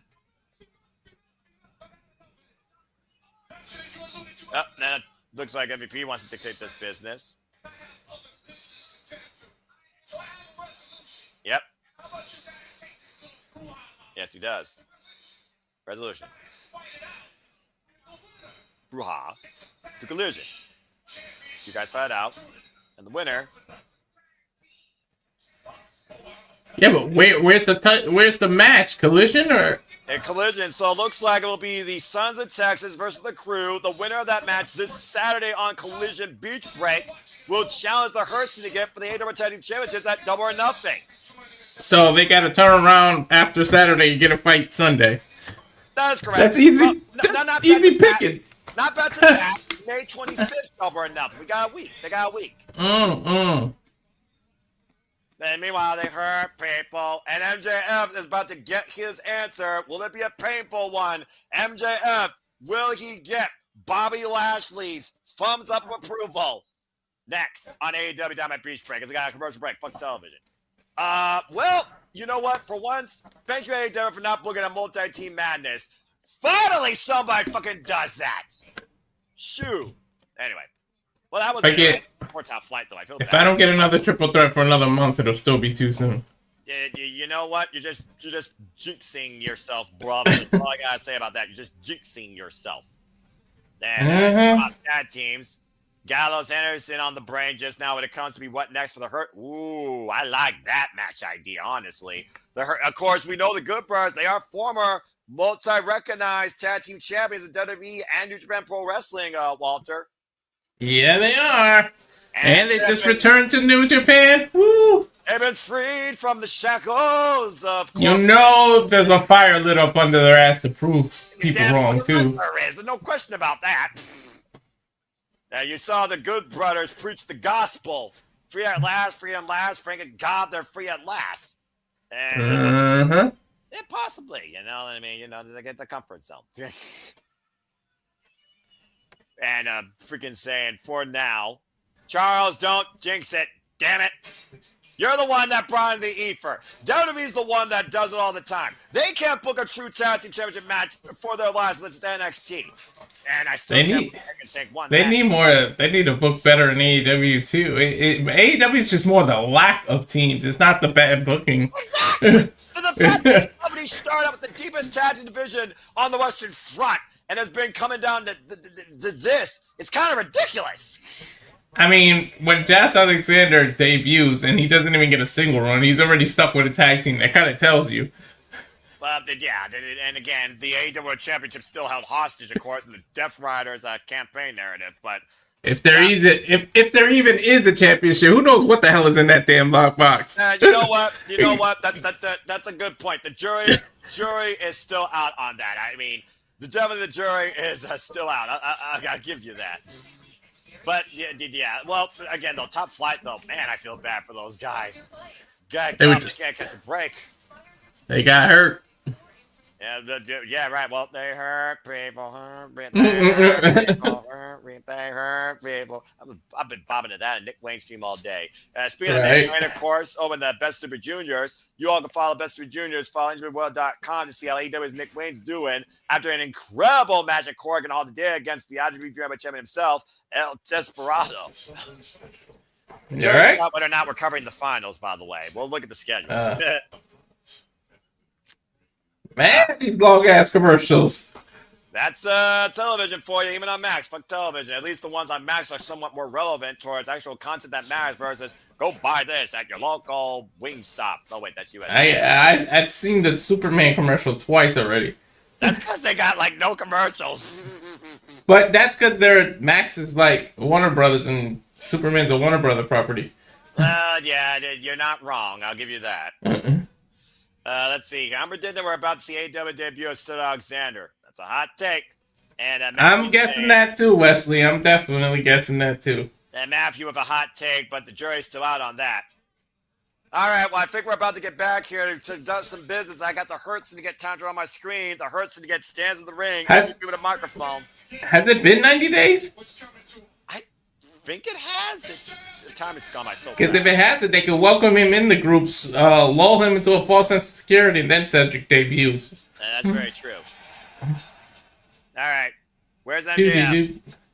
Yep, just got it. Oh, boy.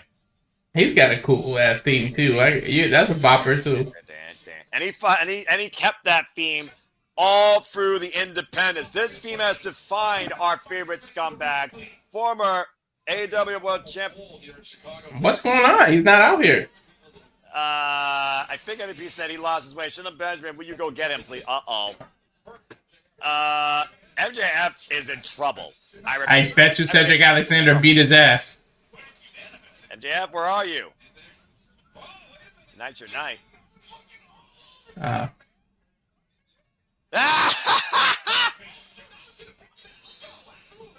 Khan brought him out. MJF's right here, man. Hi, Tony.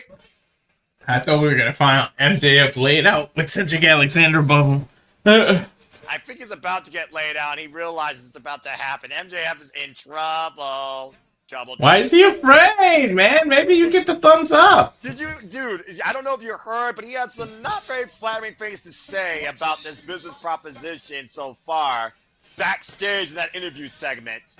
And MJF is about to eat his words, I think. And about to get hurt. Might be eating crow. Accurate. And Batman's also Warner Brothers. But, yeah, I mean, that's key Warner Brothers. No, we are not. It's not SmackDown. But it's probably up to 4 right now. What? Oh, boy. Don't leave MVP and Bobby Lashley waiting. All right, we'll find out. We're going to get the Triple H. It's nice knowing you, MJF. Oh, boy. Moment of reckoning. And you asked for this. So hope you're ready. Oh, boy. Does Shelton still had the watch? Gentlemen, we had a discussion. We know what's coming his way. What? Again, MVP, thumbs up. Okay. Oh, MVP gives him the thumbs up. Well, you know, he's still expressive. Shelton. And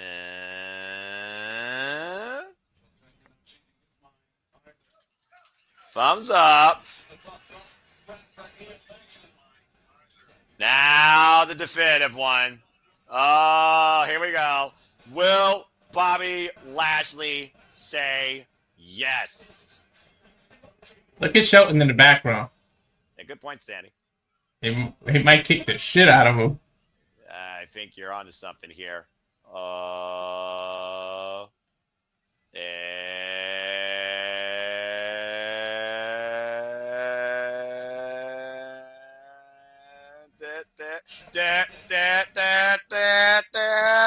It's going up. It's going down. It's going down again. It's going down again. He's gonna do it. Going down again. Smile's gone. We are about 3. Nope. It's still even. It's shaking. It's shaking. It's rattling. It's so close. You can feel. He did it. He did it. What? Bobby Lashley gave MJF the thumbs up. MJF's in the Hurt Syndicate. What the hell? I was not expecting that. Are you kidding me? He jumped in Bobby's arms. We hurt people. We hurt people. We hurt people.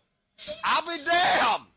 Next week on AEW Dynamite, the official MJF Next week signing in AEW Dynamite, There's like, the official MJF contract signing. you need a contract to be in Hurt Syndicate? Well, I guess so. So I guess we got a new business acquisition for MVP. Maxwell Jacob Friedman will officially be part of the Hurt Syndicate. And he signs the dotted line for them next week. Owen Hart in the middle of Nation of Domination. And no kidding. MJF has been welcomed in. Business has picked up for Maxwell Jacob Friedman. A day of reckoning becomes a day of reward. And next week, we'll see him signed to MVP in the Hurt Syndicate on Dynamite. I didn't think that was going to happen. I for sure thought he was going to drop him for the whole century. I think it hasn't been exactly 90 days, maybe. Yeah, about to say, that's true. And again, Double or Nothing, the jury is still out. We know the Hurt Syndicate will be in action at Double or Nothing as we see a digital sign that says congratulations. I guess congratulations to MJF. You are now officially welcome into the Hurt Syndicate, and you will sign the dotted line with them next week. Enjoy it for a week, because I think the 90 days is up next week.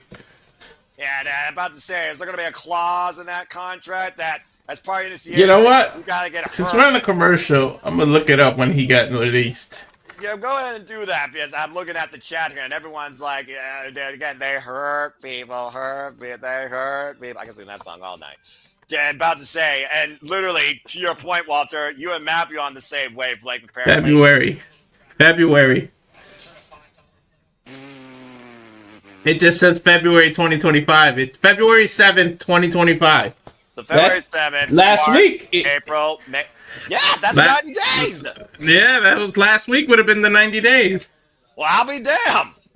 Well, again, folks, for just now tuning in, MJF got the vote of confidence by all three men. MJF's in the Hurt Syndicate. Well, they got to give him 2. 7th to the 7th would have been exactly 90. So next week will be 2 weeks after the 90. They probably got to make him pass the physical and everything and then sign him. I'm about to say, he's got to sign a AEW contract, or does he got to sign a Hurt Syndicate contract? What the hell's a Hurt Syndicate contract? That's what I want to know. You need a contract to be in a stable now? Well, I mean, when you talk about MVP being a businessman, business requires, contracts. So, I mean, I would love to see what the contract to the Four Horsemen would have been like, because all the perks of the Rolls Royces and the limousines and the jet. Gosh. That would have been all in their contract. The thing is, though, MJF's got more than enough money. You know why he wants the Hurt Syndicate. He wants to use them to help him get back to his Triple B, the AEW World Championship. Oh my gosh. Charles agrees with both Matthew and you, by the way.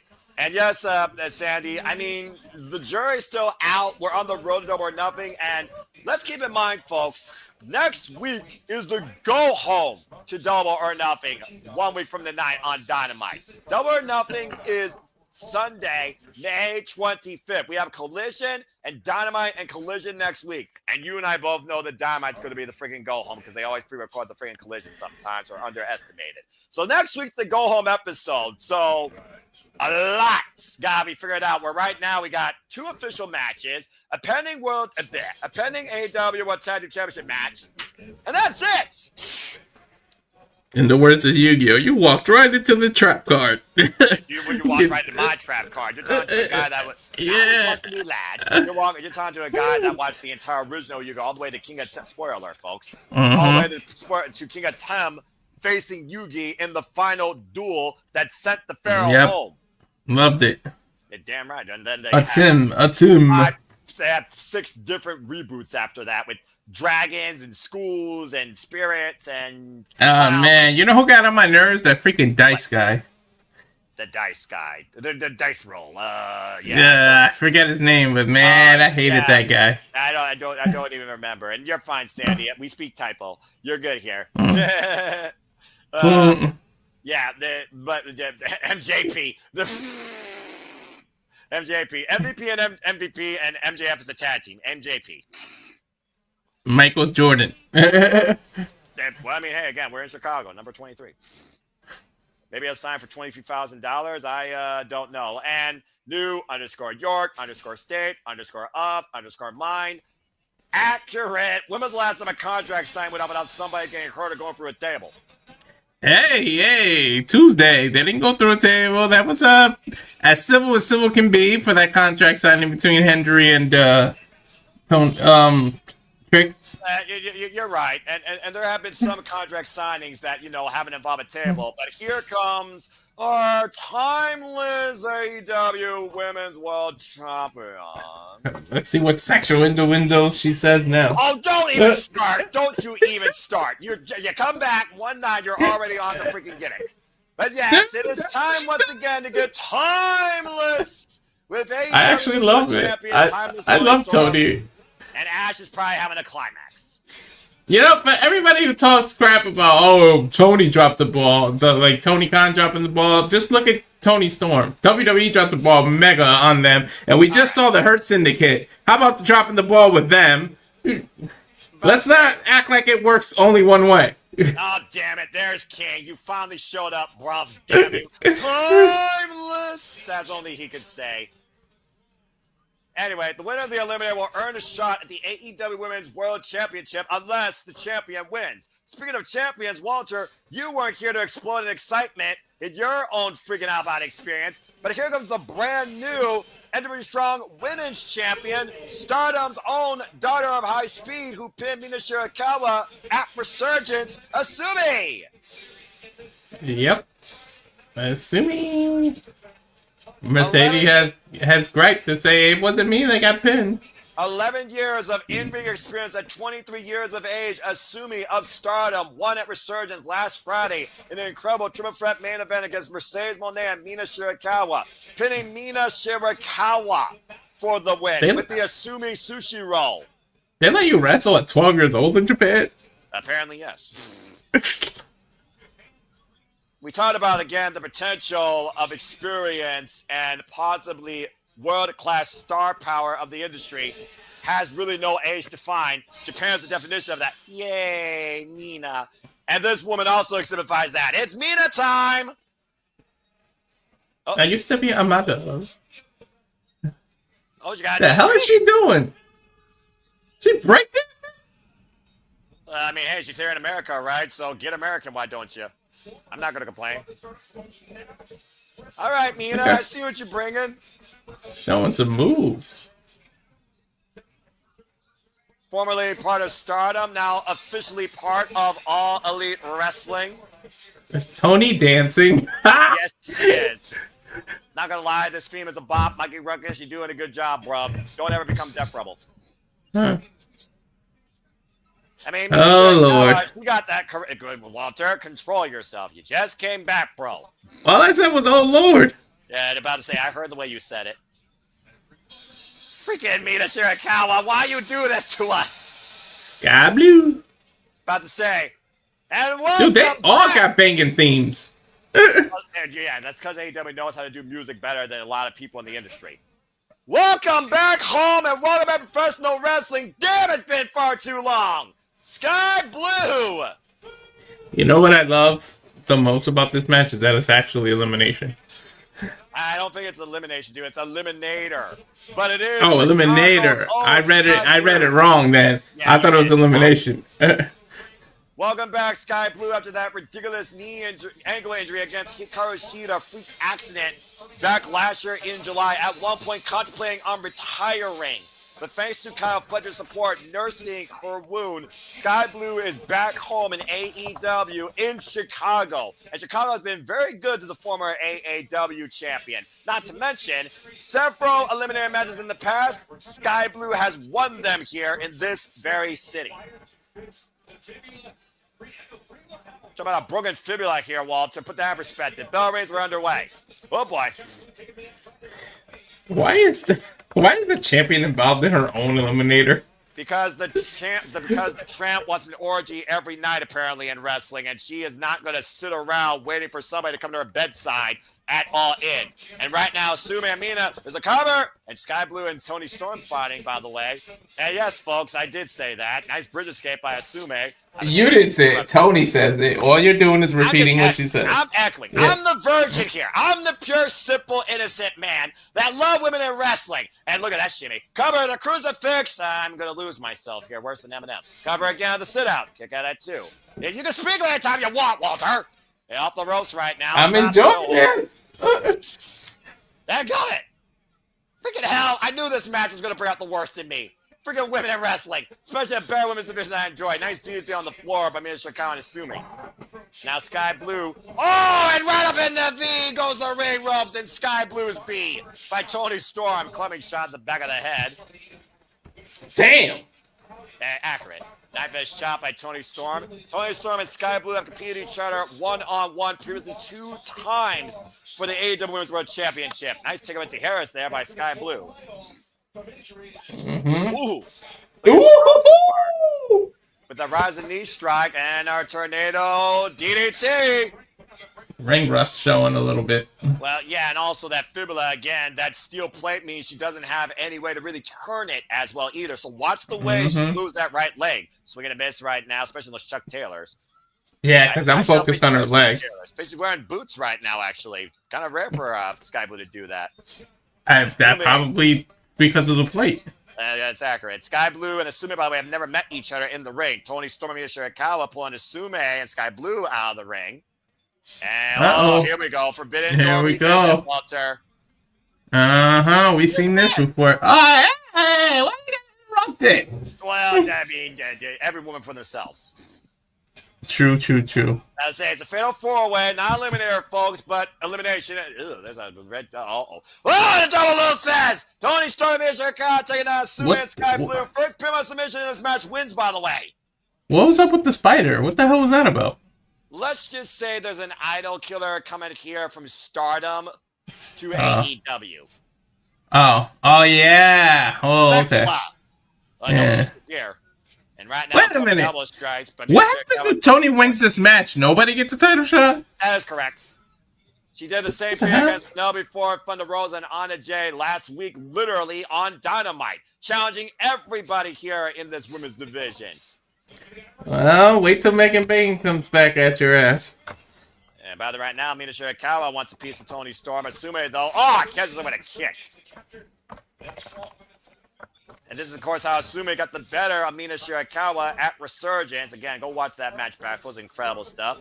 Mina, back elbow strike, combination, Kazadora, roll through. And might be looking for that glamorous figure 4 leg lock. Watch Asume, though. Catches Asume. Oh, DDT! Wild versus the legs. Looking for a champion in Royal Trouble here, Wilder, as she goes to the ropes. Oh. Oof. She had to carry both her and Mina's weight to get to that rope. Yeah, exactly. Now Mina back in with Asume. Of course, again, Asume is still part of Stardom, part of the group Neo Genesis. Being Soulbot. And of course, Bea Priestley's back in NJPW Strong. And as said, Asume, I will see you very soon. Ganjin, and a former Stardom champion herself. Now Mina. Whoa! Taking down a huge dive, you were saying. Does Mercedes get a rematch because it technically wasn't her that lost it? I don't know exactly. PK cross body flop off the apron. I mean, the jury's still out what Mercedes Monet has to do right now. Oh, and a super kick by Skye Blue.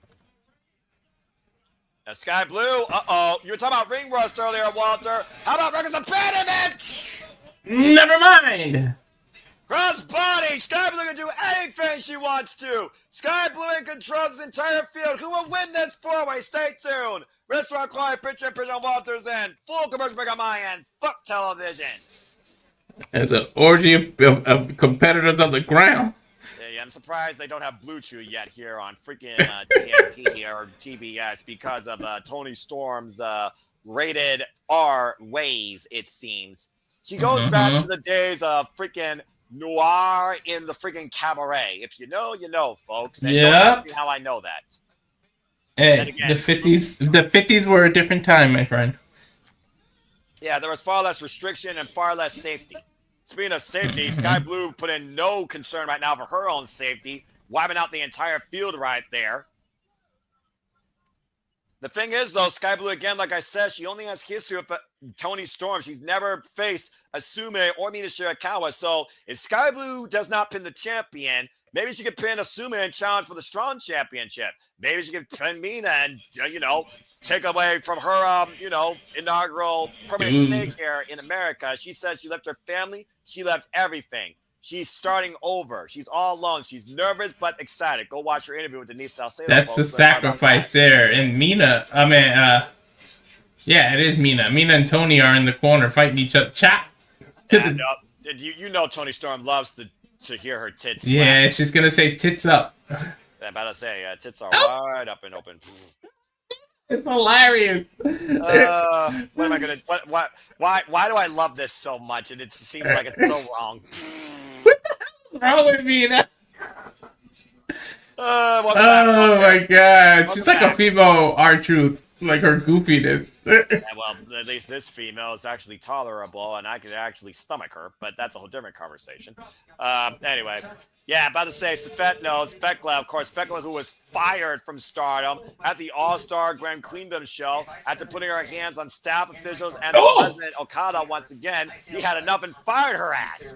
Skye Blue with a cartwheel elbow combination to the corner on Asume. Gymnastics background coming into play. Like I said, former AEW champion. People like her, Nada and Chris Statlander grit their teeth and grind It's an orgy of snap suplexes. Everybody's got one. Now Mina just gave one to Toni, and now Asume gives one to Mina. Literally everyone just got hit by a snap suplex. That's what she said. The snap off the suplex. The snap off the suplex. And now Skye Blue's giving one to Asume. Yeah, about to say. I told you, got Skye Blue in the top. I would not mind Skye Blue versus Asume one-on-one here. The two youngest athletes in this match, might I add. And now Mina snap suplexing Toni. Everybody suplexing this. Now Asume to Mina. Oh, good Lord. Suplex link. That was more like a brain buster than a snap suplex. It don't matter. They still impact on the head and on the back. And ironically enough, Skye Blue's last time she was in Chicago, she was embarrassed by the Glamour Ryan May that we have not seen behind her tail of since the Hollywood ending. Now all four competitors are just laid out. I love it. Up, nope. Tony's up. Yeah, of course. Picks up. She's of course right. But Picking up Mina back and forth, jacking for position for a suplex. And look, all I'm gonna say is Mina and Toni Storm are one of the best matches last year at Forbidden Door. You should be back in 3, 2, 1. And I'm back here as Toni Storm has Mina hooked right now in the Now Arena Chicago, Illinois. German suplex delivered. And great job, Walter. And of course, Mina Shirakawa, like I said, broke away from Tem Nakano's group Cosmic Angels, started Club Venus, ruled alongside Mariah May as Rose Gold, got as a star on Tag Team Champions for 99 days before Mariah May came to AEW first. And no woman letting up here, man. Yeah, man. You should have seen there in a commercial, man. I'm gonna watch it. I got my source. I'm gonna watch it back. Oh, as a knee strike knocks Toni Storm into the last century. Big elbow strike by Skye Blue to Mina Shirakawa. You could the DVR of my Sling TV because it's recording it. Bless your heart. And right now, Skye Blue squaring off with Mina Shirakawa. Mina right now trying to start strong on her new road here in AEW. Skye Blue trying to start strong on her return. Whoa! Inverted elbow strike.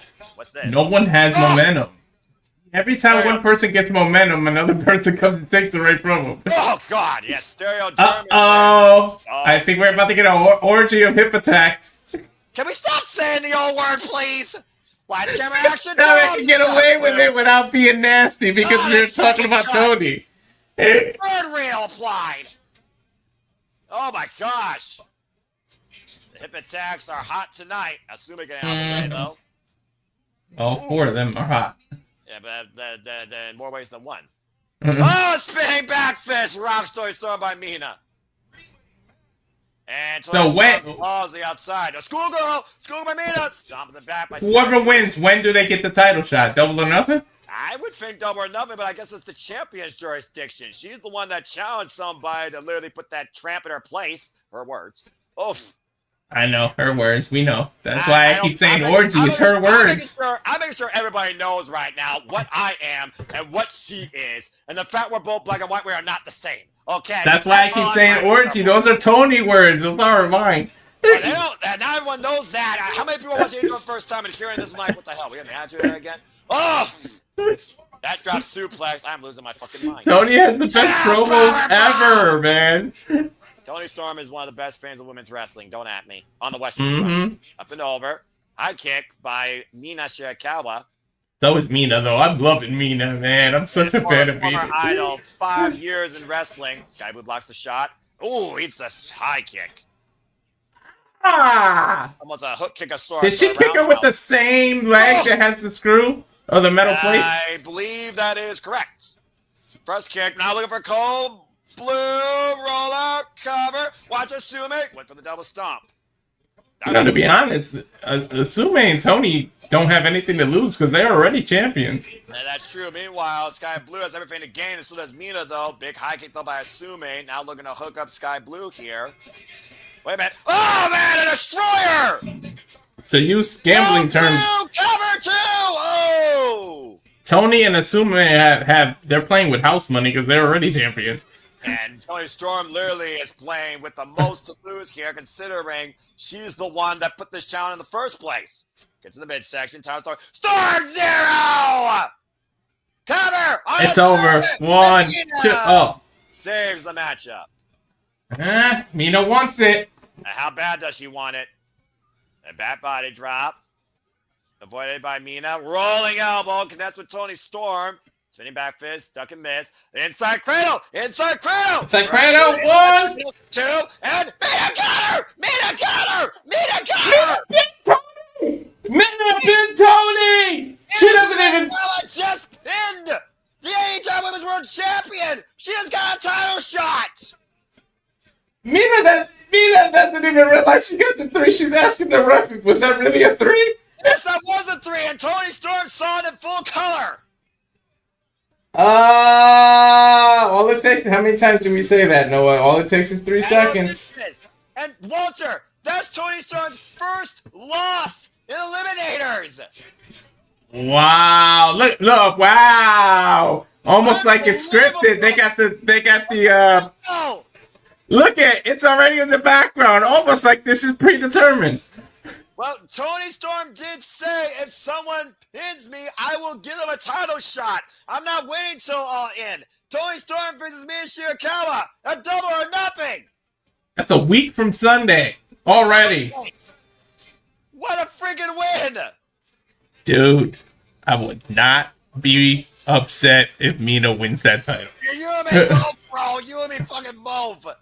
Wait a minute. By the way, a great effort by Asume. Oh, what the fuck? Mercedes! Yep, Mercedes Monet. You said her name. She appeared after I said her name, damn it. $1 million. Oh, that doesn't work, huh? No, I'm sorry. Money doesn't work like that. Now, Asume trapped in the bank statement. Jamie Hayter! Oh, hate is real! Damn right, the hate's real. Snatch that bitch. Break her neck. Crossface! Yes, break her neck, Jamie. Come on. Damn, Jamie, I like that outfit. Jamie going to work here. She's on the work attire. And now, finally, take her head off. Hater, oh, fuck you. There's security. There's security. Security. Bullshit. We were so close to seeing Jamie Hayter finally get Hayter ran on Monet, and security stopped it. Either way, 1 week from Sunday, Mercedes Monet knows what hate's gonna feel like, and Hayter hits hard. And I pray to God that Hayter wins. Oh, and our tournament finals, double or nothing. They face off at Double or Nothing? That's right. And the winner faces off for the AEW Women's World Championship at AEW All In. Well, that was a hell of a combustible situation. I'm hot. Now, yeah, but do they face Toni or do they face Mina? That's the question. Yeah, that's a whole different question now, because to your point, it's official. You can get a screen capture if you want. Toni Storm defends the AEW Women's World Championship now at Double or Nothing against Mina Shirakawa. Women's wrestling, baby. I'm back at the right time, man. Yeah, you are. Fucking hell, you are. Good grief. It's going to be an amazing night, of course, at AEW's beginning. Uh-oh. But, all right, we're getting serious. well, I mean, yeah, because in my full-time excitement where I've reached an out-of-body experience, we have to honor an all-time great that we lost this week. You can talk more about that. We lost Sabu. What was Sabu's impact on you, Walter, as a fan? Bro, I discovered ECW literally being naughty, staying up past bedtime. Like 2 a.m, just flipping through channels, and I was like, "Oh look, wrestling!" I swear, I thought it was like, you know how WWE sometimes like re-shows Raw like on a random day or something. So then I started watching it, and I was like, "What is this?" And I really got into ECW, and Taz and Sabu and RVD were the first 3 that I got attached to. Man, and Sabu meant a lot, and like I said, there wouldn't be an Attitude Division or Attitude Era without Sabu. Yeah, and I was saying, you can only imagine how Taz feels. I mean, Taz, how many wars did he go against Sabu when it came to the ECW Championship? Taz was Sabu's debut match in ECW, and he was supposed to squash Taz, and Sabu said, "No, brother, we're gonna have a real match." And he put Taz over to prove other people how he can wrestle. Sabu won the match, but Taz won the hearts of the people, and that's what continued. He was supposed to be squashed, and Sabu wouldn't do it. And Taz really getting emotional there, taking the sunglasses off and talking about that very impact, to your point. Rest in peace. Thank you, Terry Brunk, Sabu, 1964, 2025. 60 years is young, man. I don't care what anybody says. Gotta say, But, I mean, you age twice as much. When you put your body through what Sabu has put through to yourself, you lived enough for 2 lifetimes. Trust me. I believe you 110%. I mean, I think it's still nothing futz when someone touches barbed wire for the first time and they're not an extreme competitor. That man literally broke his back through tables, barbed wire, chairs, and ladders for our pure thrill of entertainment and excitement, at the risk of our own mentality when it comes to the fact that we really wonder, are you going to die? You crazy. Get the tables and all that would not be a thing if it wasn't for Sabu. Dudley's wouldn't have started doing that if it wasn't for Sabu. Yeah. Again, Sabu, thank you. Well, that being said, we're on a full commercial break, and I'm finally cooled down after my out-of-body experience. Again, for those that don't know, I'm a hater. Also, yes. So again, let's just clear things up. First off, Skye Blue tremendous return. Still got a little bit of the butterflies, I think, in her hometown, and also like we talked about that fibula repair with not as much turn or torque. Still look pretty strong and damn, still good with the super kick.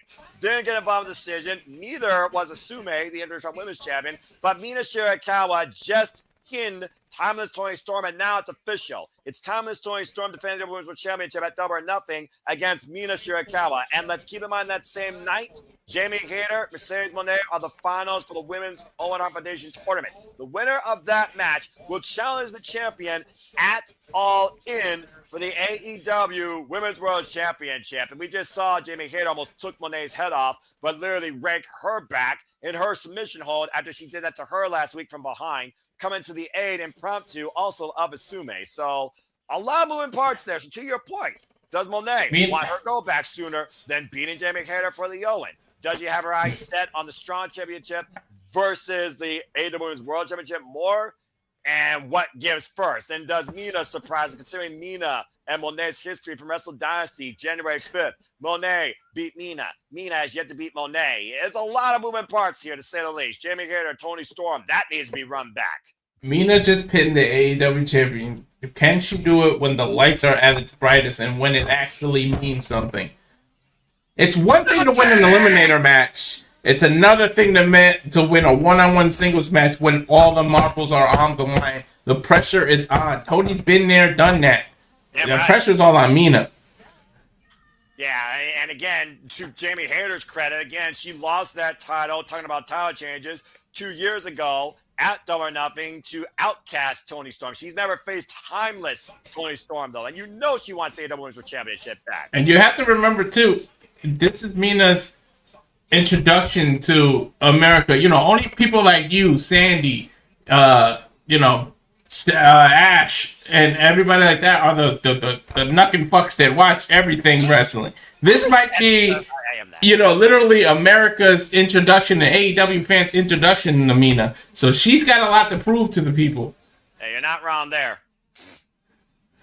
Still, congratulations, Mina Shirakawa. That's a hell of a way to start off your new, let's call it is, new life. She's here in America. Exactly. Folks. Oh, I'm back from commercial. Finally. Back here momentarily. And as we get backstage with MVP and the newest member of the Hurt Syndicate, MJF, with Renee Paquette.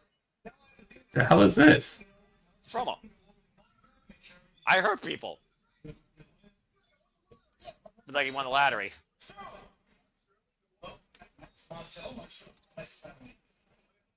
Your lawyer?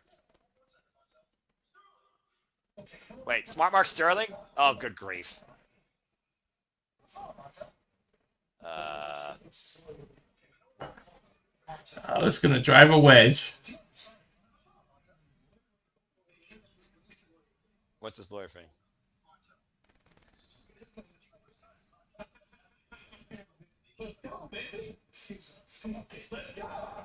Well, I hope they're drinking and celebrating, because I don't think it's gonna last more than a week. Well, I'm about to say MVP, the last thing he wants to deal with is a lawyer.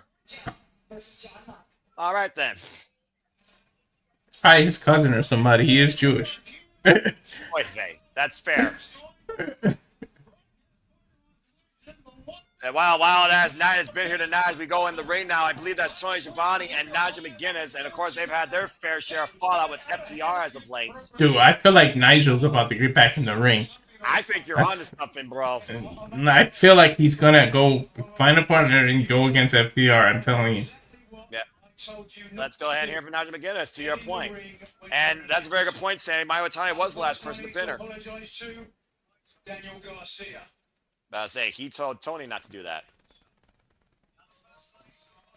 Daniel Garcia and Nigel McGuinness, maybe? Tag team match?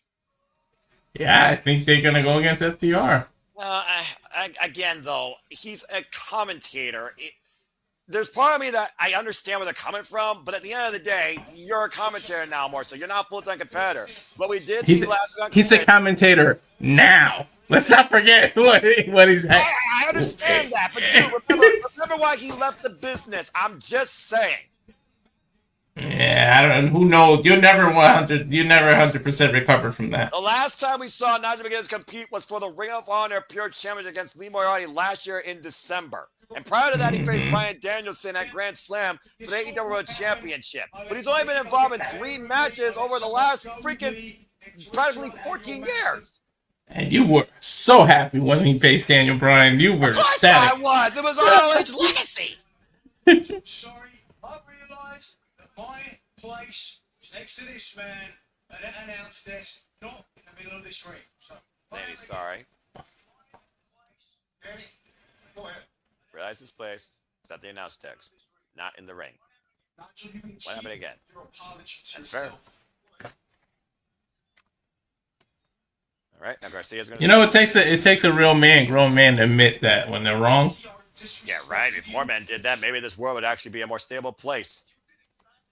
Yeah, let's not even go into it. It's not a PR sermon, and I'm definitely reach. Even if people think I should be in radio or be a preacher man, I'm just a simple man. I still think this is going to end up as a tag team. Yeah, I figure honestly, I think Dan Garcia's been warning about what Nigel McGuinness could be going into.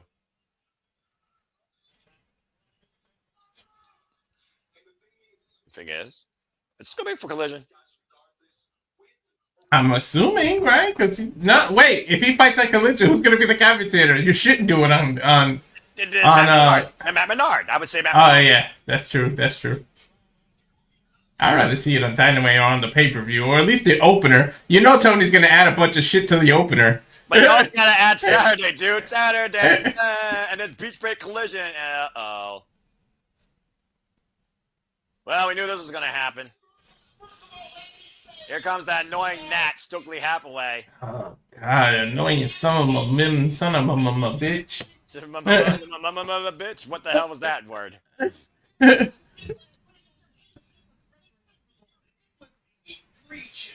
Apparently, he's here to speak on their behalf as their agent. FTR is not in the building. Reprehensible. Outrageous. Did you just say egregious? Okay, Harvard. You know what we need at some point? We need Kevin Harper, Stokely Hathaway. Right? Battle of the shortest men. Is when someone puts their hands on me. Uh-oh. What's your problem? I think he's going to tell him what his problem is.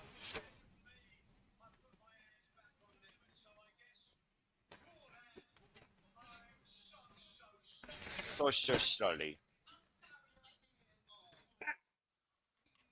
Stupid childproof locks on these pills.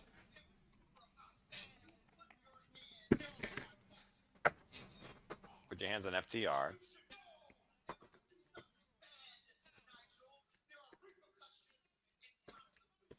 Damn, look how... I know he's short, but he looks like Smurf size compared to Nigel McGuinness. Exactly! When Daniel Garcia towers you, you are short. Accurate. Let's see when they're going to do this match, man. It might be in Collision. You might be onto something. I feel like it's going to happen, though.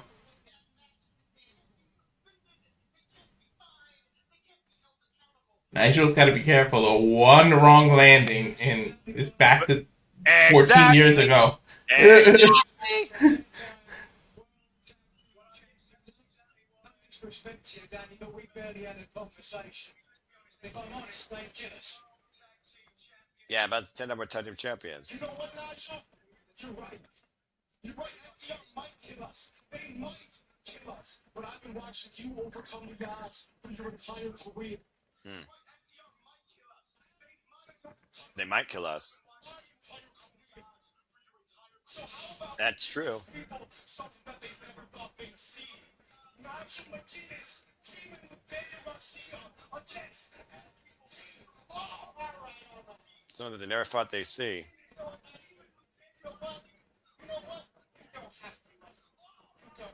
All right, Dan. Maybe you're getting a little bit fired up there.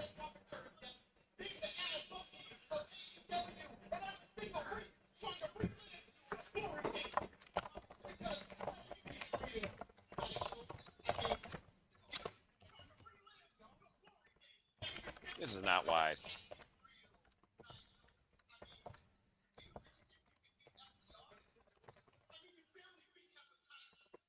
Oh, jeez. Okay. Oh my God! Are you sure FTR wasn't there? Well, of course they're in the building. A cheap shot from behind. Shayna Garcia. And Nigel I'm finds actually- that though. Massive uppercut. Nigel taking on FTR all on his own. Big right hand drop, Nigel, though. Right to the jaw. Damn. That's impressive for somebody known to give a jawbreaker lariat. Uh-oh. They're looking for the stuffed pile driver on Nigel. Wait a minute. That's not Danny Magic! Danny Magic with a crowbar! What the? That's an equalizer right there. If there ever was one.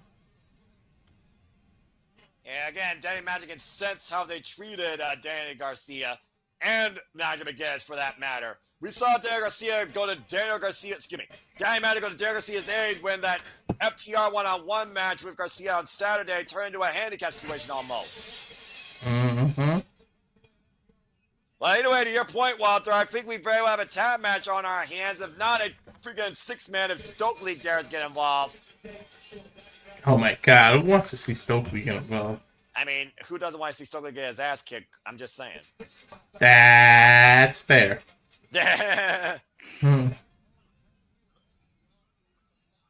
Well, Nigel McGuinness has a lot to figure about as, again, he might be one of the best color commentators going today across wrestling, and he might be putting that on the line more so than any future in wrestling. 100 times better than... Never mind. No, go ahead. I dare you. I was going to say Excalibur, but I don't want to pick the man when he's... Yeah, everyone does it, you know. And speaking of Collision Beach Break, Saturday, 8 p.m. Standard Time on Max and TNT, there'll be a tribute to Steve Mongol McMichael. We're losing too many of the greats, man. Yeah, I mean a lot to wrestling as well. And also made official, it'll be Kyle Fletcher going one-on-one with AR Fox. You can go ahead and capture these guys if you want, because I don't know about you. I'm all for covering this. That man held on. All he wanted was to be inducted to the NFL Hall of Fame. Gets inducted and passes away. He really was just hanging on for that. Yeah. We also have Anna Jay versus Mega Bane and Blake Christian versus Speedball Mike Bailey as AEW Collision is about to bring a lot forward. A lot of people are about to collide. And also made official, it looks like that is indeed going to lead to double notifications. It's Sammy Guevara and Dustin Rhodes versus Crew. Action Andretti and Leo Rush. The winners will challenge the Hurt Syndicate for the AEW Tag Team Championships at Double or Nothing. And after the events that transpired the last few weeks, Walter, Gates of Vanity will go up against Big Bill and Brian Keefe in a Chicago street fight. But that is all Saturday. Tonight's Wednesday night, and Beach Break Dynamite all comes down to this. It's Jon Moxley. It's Samoa Joe. One man leads with the gold. AEW World Championship. Steel Cage match. Oh, this is about to get good. Yeah, Walter, we're about to cage two of the most lethal, violent animals in the game as we come up for this commercial break. Fuck television. All right, so seriously. No. You know what happens when you cage two animals, right? They break out and they also slaughter each other. So I talked previously, of course, a bit during the little pre-show take, but go ahead and give your thoughts towards this World Championship match and what the hell you think happens here. I have no clue because Moxley's been the champion long enough. It's time to bid for a new champion, but are they really going to go back to Samoa Joe, or are they waiting for a certain person to finish counting Mount Everest? I don't know. All I know is it's going to be violent with a capital V. Accurate. I think that's very accurate. Will the Moxley nightmare end or continue? The cage match is supposed to ensure no interference, but with Moxley, he does not care as long as the statement's made. And again, folks, for those that are watching it for the first time, this steel cage actually matters. Not only does it encompass the entire ring, there is no ringside area to walk around. Escape does not mean anything. They can go outside if they want to into the Chicago streets. The match only ends via pinfall or submission inside the ring, inside the steel cage. Yeah, this is supposed to keep people out. Hey, you and I both know how well that went down from Illusion with a pair of bolt cutters. I'm just saying. You know? I don't know, man. About to say, and we still do. Do you really do a title change on a Dynamite though, and not a pay-per-view? That's my thing. Well, Walter, let's just be honest here. This is a special Dynamite, and they treat it like pay-per-views. It's been a pretty damn good show so far. How many title changes, how many moments in history have we seen on special episodes plus pay-per-views? May I remind you, at AEW Dynamite Spring Breakthrough, we got new Trios champions in the main event, and the first Death Note to the Death Riders when the Ops beat them. To be fair, though, with Toni, every other Dynamite ends up being a special. This one's a good one, but Toni does a lot of damn specials. Yeah, some of them hold up and some of them don't. Speaking of specials, stay tuned, folks. We got AEW Blockbuster coming up this summer, AEW Fighter Fest, and AEW Grand Slam from Arena, Mexico, all outside the previous schedules of Double or Nothing, Forbidden Door, and all. I see Wesley say I crave blood. I wonder if now the TNA's chilling out with blood, is AEW going to end up following suit, or are they just going to be the one out? Well, again, I said before, AEW with the children don't play, the men fucking bleed. So I mean, one of those things where hindsight's 20/20. And to also that point, this war of AEW, not just with the Death Riders, but as we know it, the elite so-called thereof. Who the hell gets involved here? Claudio Castagnoli was neutralized. Hook was neutralized. We know there's Hobbs. Shibata was injured. Marina Shafir will die on this mission statement, to Sandy's point that we don't know about, alongside John Moxley. You know Shafir will be looming around that cage like a shark. But also, she scribbled a Nightingale last week and said, Willow said she's going to be the Death Riders' biggest problem. I see Willow. I see Shafir. I see freaking Powerhouse Hobbs. I see the Young Bucks getting involved here because they're trying to get favoritism. I see anyone that wants to represent AEW needs to be in Samoa Joe's side, because they're literally fuck hunting. Exactly. Well, this is it, Walter. You came here. What a hell of a night. It is main event time on AEW Dynamite Beach Break as the steel cage lowers down. Justin Roberts, take it away. Oh, boy. Oh, and they are giving them a hell of a lot of time, too. And stay tuned, folks. This will have a overrun. And we will shit. Yeah, they're giving them at least 13 minutes. Yeah. Oh, boy. Look at that. No room for error on that cage. Exactly. I hope that cage was reinforced, because these some big bodies about to go back and forth hitting off of it. Yeah, they might as well be in lethal lockdown when you talk about this former TNA World Champion, because here comes somebody ready to kill somebody from Cincinnati. Here comes Samoa Joe. Joe is used to cages. Accurate. Joe and Moxley might literally be two parallels of this business with zero fear and zero fucks and zero regrets. Usually when Moxley's in a cage or he has an opponent, he's the dangerous one. You can't out-danger freaking Samoa Joe. It's like they're on equal playing field. Usually Moxley has a bit of an edge over somebody in terms of being dangerous, being ruthless. It's Samoa Joe. You're not going to intimidate Samoa Joe, okay? You're not going to look a shark in the face and make him scared. Hey, John Moxley's point, what can you do to me that hasn't been done to me? I don't fear you. I respect you. We've been in a firefight since day one, Joe. We both took one of our own men, and we both know what this means, and we both know what we want to see for AEW. What's funny is Joe fits what Moxley's looking for. It's not only this isn't your company anymore, it's like he would fit into the Death Riders. Well, again, John Moxley said during that close-up, we are one mistake away from sending this business back 20 years. Trust us, we enjoy the damn ride. That ride might end tonight as you see John Moxley and Marina Shafir, the problem with the possession in tow, coming out to the Now Arena tonight. Marina Shafir, I'll say it once, I'll say it again, Walter. She's been the most lethal, dangerous, effective Death Rider since day one alongside this man, since John Moxley said this isn't your company anymore. The four-time AEW World Champion, John Moxley. Oh, boy. The man that literally brought this company out of the dark into the light in front of nobody and reformed, faced his own demons, and literally drinks blood forged in combat, and has now taken this championship hostage and trying to turn AEW what he thought it always was meant to be. Oh my God, these two are about to go. Look at you, Joe. Hey, Joe has no F's to give. He is just cool as a cucumber in the corner. Well, when that bell rings, Moxley better watch. His head better be on tight to his shoulders because Joe would knock it off. Two points in the chat that I talked about earlier being brought up here. You got to consider whatever the hell happens here is going to lead to one, if not both things. Anarchy in the arena and blood and guts. And we very much see both of those tonight. The only thing I hate about the cage is the camera. Like, it's hard to...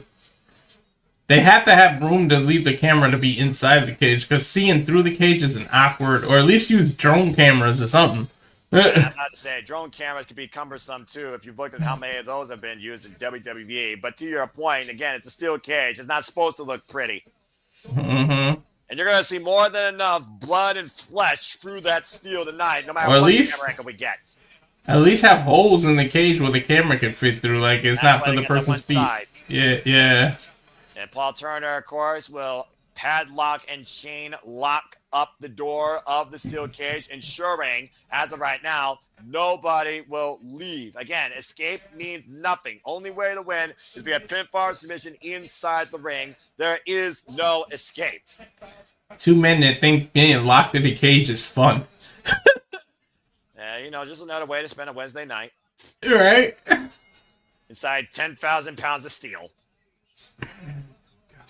Here we go, I would Noah. not want to be locked in the cage with either of these men. It's like, would you rather? Can I say neither? Bell rings are underway. Here we go, Walter.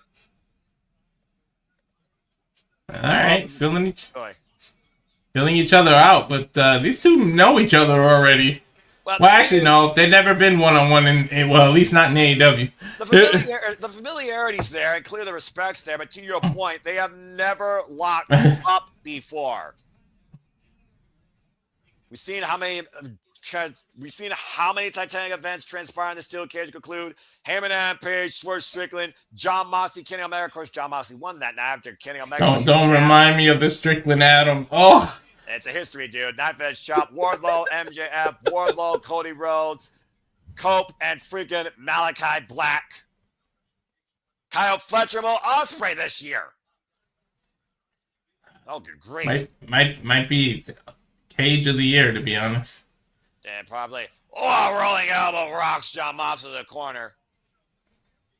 The champion staggered for the moment. Again, that cage can be used as a weapon. Face versus the steel and Samoa Joe. We know how slow. Let's be honest, Noah. That can be, will be used as a weapon. In this case, you're absolutely correct. In this case, you're absolutely correct.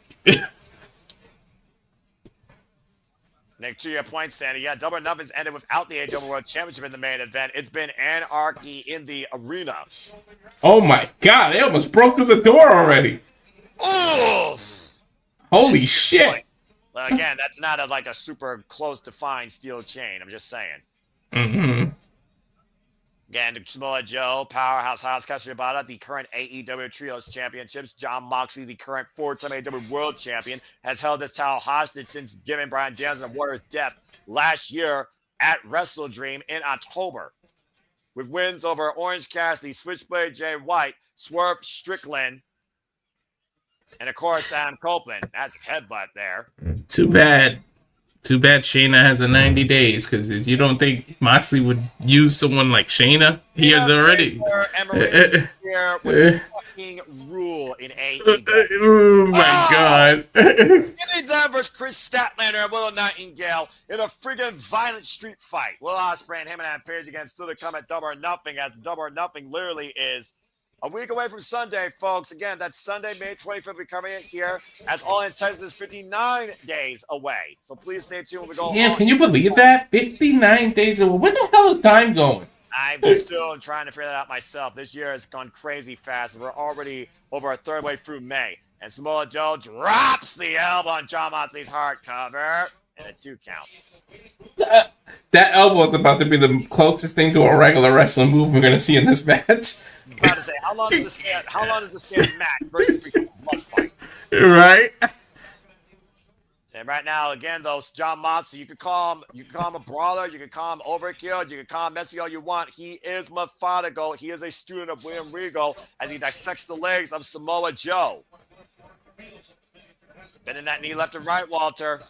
One thing you can't deny is his intelligence and his ring awareness. You're not an IWGP World, IWGP United States, WWE, CCW, insert title here, 4-time AEW World Champion without a little bit of intelligence in this game. The only 4-time champion. That's right. Now, Samoa Joe become a 2-time World Champion, beat MJF at World's End for his inaugural only run, and lost to Swerve Strickland at Dynasty last year. Figure of our leg lock applied middle of the ring, and again, there's no rope break here inside the steel cage. Can you believe it's been a year already? Sheesh. But again, time has freaking flown, period. Time has freaking flown. The body slam, I guess, would be another more normal move. What is this word normal that you speak of? There ain't nothing normal when it comes to Jon Moxley or Samoa Joe. To be fair, Walter, I think it's safe to say there is nothing fucking normal about professional wrestling, damn it. We just saw Zack Gowen wrestle earlier. That's good. Enough said. Yeah, exactly. As Paul Turner is allowing Jon Moxley to issue the break here. The Ops, of course, are trying to destroy the Death Riders. Again, Clark has not only neutralized. Wheeler Yuta nowhere to be found. Wheeler Yuta, though, the scrappy last resort, it seems, for the Death Riders, off the ropes, runs into Jon Moxley's combat boot. And Joe down again. That high boot. Fuck. I just went into picture-in-picture. You got full commercial yet? No, I got full commercial right now. Jon Moxley controls Samoa Joe in the steel cage with the Death Rider retains. Stay tuned. Fuck television. Covered by Moxley. Samoa Joe kicked out, shoulder out. We know it's not going to end here. We know it's not going to end here. We're going to be here for 15-30 minutes. I don't think this is not going to be a clean, simple steel cage match. I guarantee you. Of course not, but I can let you know what's going now. Oh my God. Moxley's literally rigging Joe's head against the steel cage and just rubbing it back and forth. We knew it was a matter of time before that cage was using the weapon. Oh my God, he's cheese gratering his head. You and I both know how dangerous Samoa Joe is when he bleeds, right? I'm just saying. He's not bleeding yet. He damn sure just went limp and dropped, though. And to Sandy's point, the AEW Championship has not main evented Double or Nothing since 2022 when CM Punk beat Heb Man and Page for it. Oh my God, Bryan Daniel-esque kicks by Jon Moxley in the middle. Samoa Joe is getting amped up, saying, bring it. Oh, he is bleeding now. Is it? Or is that sweat? I can't tell because it's picture-in-picture. Picture-in-picture is throwing up your vision. Yeah, like in the camera angle between the cages. I don't know if he's sweating profusely or that's actual blood. I think it's just sweat. Now with these damn elbows into the corner, back at Jon Moxley up. Reverse Irish whip. Moxley throws Joe into the corner, running lariat in the corner. Now he's climbing up. The 10 punches. He's probably going to end up biting him, to be honest. Yeah, nope, he's held it on the cage and just literally rubbing his knee into Samoa Joe's throat. Again, Jon Moxley said that I'm comfortable here, and whatever you're going to do to me, I'm going to do whatever I want to do with you. Both these men know. I sense disaster. Death Riders just arrived. Yeah. Claudio, Wheeler Yuta. Yeah, I'm expecting the Ops and Swerve Strickland to show up here shortly, and Willow Nightingale as well. There's Willow Nightingale. You just said it. Here's the Ops. Why are they doing this during commercial? What idiots. I was saying, again, for the people out there, though, it's not so necessarily that. But, yeah, I knew that was not going to waste any time. That's all hell. Okay, Joe just treated Moxley like a battering ram and ran his head through the cage. And we all know Jon Moxley bleeds easier than paper mache. Exactly, but yep, there it is. The Ops and the Death Riders on the outside. And it's an Infinity War right here, as no one's been able to beat these guys yet. Guess what, Noah? What? Moxley's bleeding on the top of his head after just being rammed into the cage. I repeat, folks, Jon Moxley is bleeding. We can confirm officially Jon Moxley is bleeding. And the sky is blue, and the moon it comes out at night. Jon Moxley's bleeding on Wednesday Night Dynamite. Oh Lord, I love this fucking shit. This is why Wednesdays are my favorite night of the week. They're in the center of the ring, both on their knees, just hammering each other back and forth with forearms. I knew it was gonna be a dog fight, and I didn't even have to call Club War Dog to this. Moxley's bleeding like right at the top of his head, and then there's just crimson mask all over his face. Ugh. And now he's biting Joe in the nose. Ugh. He's going rabbit, and the Crimson Mask Award goes to Jon Moxley. Oh my God! I just got off picture-in-picture now. Yeah, I'm about to say, I'll probably get back here momentarily, as I'm sure that'll be our last commercial break. And here we are back on AEW Dynamite Beach Break. World Championship on the line. Samoa Joe, John Moxley, Steel Cage, Kyle Castagnoli with bad wrist pounding for that white shirt. Rhea Shafir with a Yuta at ringside. And just so you know, Joe is not bleeding. That is Moxley's blood on him. I hear that. And John Moxley, of course, goes to a different gear as we got Powerhouse Hobbs and Willow Nightingale on the other side of the Steel Cage. That'd be a hell of a mixed tag team right there, honestly. Willow Nightingale and Powerhouse Hobbs, I'm just saying. Pac is injured, right? Yes, he is. And right now, look at John Moxley fighter and Samoa Joe not giving an inch right now. Lethal Combat inside the Steel Cage for the championship. He is Samoan. He just headbutted Moxley. Well, I don't know who wins that affair. 3 and a knife-edge chop on the eye. Ow. Again, right now, resorting to desperate means right now to survive as John Moxley is looking for higher ground for something. I don't know what. Damn, that cage is loose. Yeah, I'm about to say, and John Moxley hooked up by Samoa Joe! Atomic drop? When's the last time you think you would call that from a Samoa Joe match? Not from a Samoa Joe match. I've called this combination before. Big boot, up the hand drop, senton drop, cover, back press, hook near leg, kick out at 2. God. Oh my God. Moxley's head is ridiculous, dude. And I'm about to say, the oxygen's got to be depriving here John Moxley as he keeps losing more and more blood. Look at that camera shot. Oh my God. Samoa Joe loves it. He loves it. And the fact that he's bald on top of it makes it 10 times worse. I stack off the power bomb. Immediate kick out, turn into the STF. What the hell was that power bomb? Damn, he slammed the hell out of Moxley. You know that Samoa Joe sets it up for that submission every time because of the damage done in the back. Now transitioning into a full crossface. S-grip across the bridge of the nose. Moxley's trying to make it to the ropes, but that won't mean anything, right? I don't know exactly in this scenario. I think it does mean something technically because at the end of the day, you are still inside a steel cage, but it's still a wrestling match. Or trying to be like a wrestling match. Well, we'll find out. He just got to the ropes. There you go. And again, they do things different here in AEW. And right now, John Moxley braced up against the steel cage, to your point. No. Better stay away from that corner before he gets you with that muscle buster. Yeah, he's trying to hook him up. I don't know if he's got him in position yet, though. And again, folks, stay tuned at the Dynamite for Aaron Riff. Say, yeah, no to Q for his AEW Dynamite review. And right now, why can't Joe get him? I think he's biting him. That's why. I think he's rigging the eyes right now. Whether or not he's biting him. Oh, I think you're right. I think now he's biting and raping. Yeah. Gouging. That's why, Joe. I'm like, why can't Joe get him? And Samoa Joe right now, staggered and probably visually impaired, walks into a lariat. John Moxley up the ropes, and Samoa Joe eats a lariat again. Joe does not go down, though. John Moxley is throwing everything he can, Samoa Joe, and Joe won't go down. Joe's a freaking tank, dude. He's always been that. Oh, an Ace Crusher! Call it a cutter. How fitting I talk about Ace Steel in Chicago. And John Moxley, cover. Whoa. What? Wait a minute. Did you notice that? Why would Moxley lift Joe's arm up? That wasn't really a cover. I think he knew that was not going to beat Samoa Joe, so he wanted to have a setup for the Jujigatami, the cross arm breaker. And you see Joe firmly locking the wrist grip.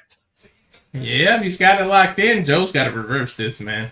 Yeah, right now, Joe on the mat. And again, John Moxley with that rear naked bulldog choke at the side.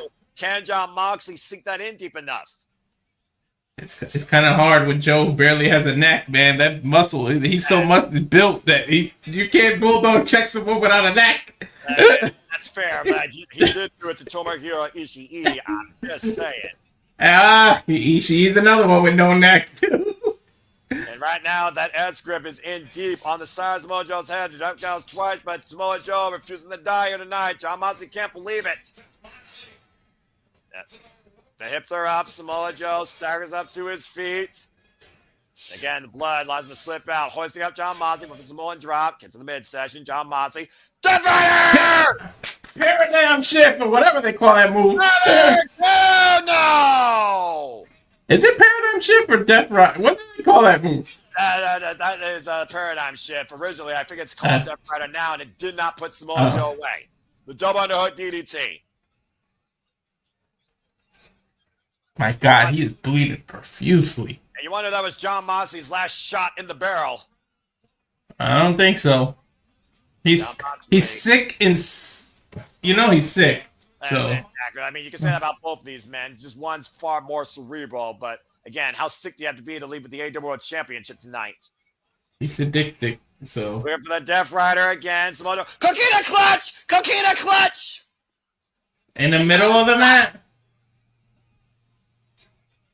Excellent counter here. Claudio, though, trying to climb the cage to get inside. And Willow Nightingale grabbing Shafir, taking Claudio and Shafir down. Oh man, Claudio landed on Willow. And right now, Yuta, run boy. Powerhouse got Yuta hooked up. Oh man! Look out below. Nagi through the ring announcer's table. Well, I don't think Wheeler Yuta would be any more trouble for this match. Yeah, Samoa Joe knows that. Good grab. Good night, Yuta. Wait, who's that? Who's that? Who is that? Who the hell is that? Dude! Who Can is we get a shot? that? What the hell for the brick? Are you fucking kidding me? The back press hooked their leg. Jon Moxley retains. Who the fuck was that? I know that's not! Oh my god! That's Game Kid! What the? Game Kid! of New Japan Pro Wrestling! The War Dog just fucking helped Jon Moxley retain the championship! He passed Moxley the briefcase! The Powerhouse Hostile... I don't know. Oh my god, no. What the? What? Oh, the low blow! What does Gabe Kidd have to do with... I mean, we know AEW has a relationship with New Japan. Fuck AEW! He said fuck every company! Gabe Kidd's with the Death Riders? And Powerhouse Hostile and still ring steps. Now Shafir and Willow Think about the philosophy of the War Dogs, though. Think about their philosophy. It kind of aligns with Moxley's. And you know, from dirt, your savage rises up. Jon Moxley with the assist from Gabe Kidd. I mean, you got to figure that was the Young Bucks doing. What did the Bucks have to do with it? The Bucks just beat the War Dogs and Resurgent. Now the Young Bucks are back. What the fuck? Because they want to give Moxley what he wants. They're trying to kiss his ass. To your point, they are trying to get in the good grade. What the hell is that in Matthew's hand? Looks like an old ass cell phone. Or a walkie-talkie or something. I don't know what that is. Walkie-talkie from the Dangerous Alliance as the Young Bucks come into the ring. We did see the Young Bucks in the Death Riders locker room last week. And right now, Nick with the handout. That's Kenny Omega's music. That's exactly who that is. I guess we'll have the only unexpected arrivals here tonight. Sweet and Miss What the hell is this Dynamite? Trigger with a Yuta. And Claudio and Kenny Omega in front of the outside. What the hell? And Okada! Oh, cross punch! Okada with a sadistic smile. You cheeky bastard! Okada shot below the belt. Now delivering Kenny Omega inside the ring. Oh, that thing that Young Bucks have is the controller to the steel cage. What? It's the controls to the steel cage. Oh no. They want to cage Kenny Omega and Samoa Joe? They're going to be locked inside with the Young Bucks and the Death Riders and Gabe Kidd. It's a Oh my god. And Gabe Kidd is involved in this? Wait, it's people might barely just spin it off Kazuchika Okada, but yeah, Kenny Omega and Samoa Joe are trapped. Holy shit. Oh, this is bullshit. EVP Peter the Joe. Matthew and Nicholas have made a deal with the AEW World Champion, and it's led to Gabe Kidd. Oh, man. God, what a Death Rider to job. Can you imagine if Zack Sabre Jr. shows up now? Hey. You need an army to go after this now. The jury still have the War Dogs are with them, but they got the worst one of them. War Ready, Gabe Kidd.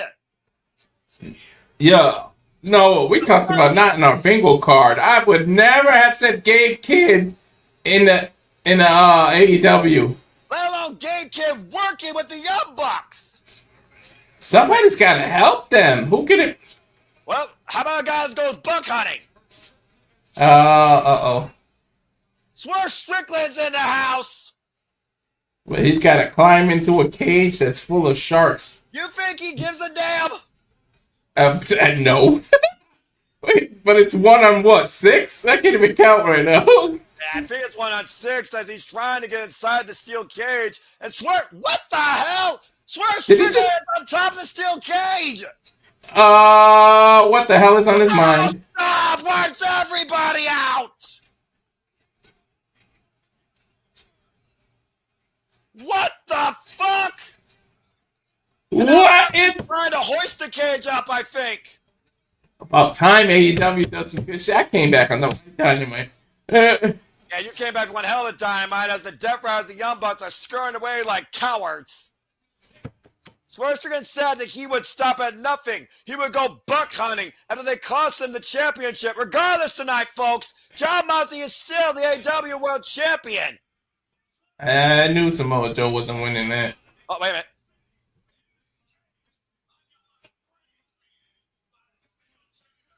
Yeah, last time he was in the steel cage, got his brains made by a steel chair. Yep.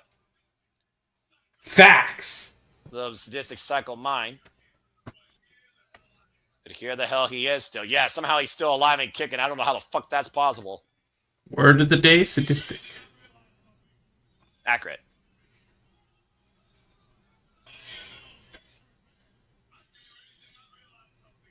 You realize something?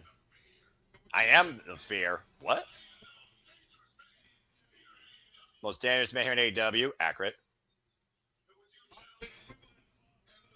With you gentlemen, lady. These gentlemen here and lady.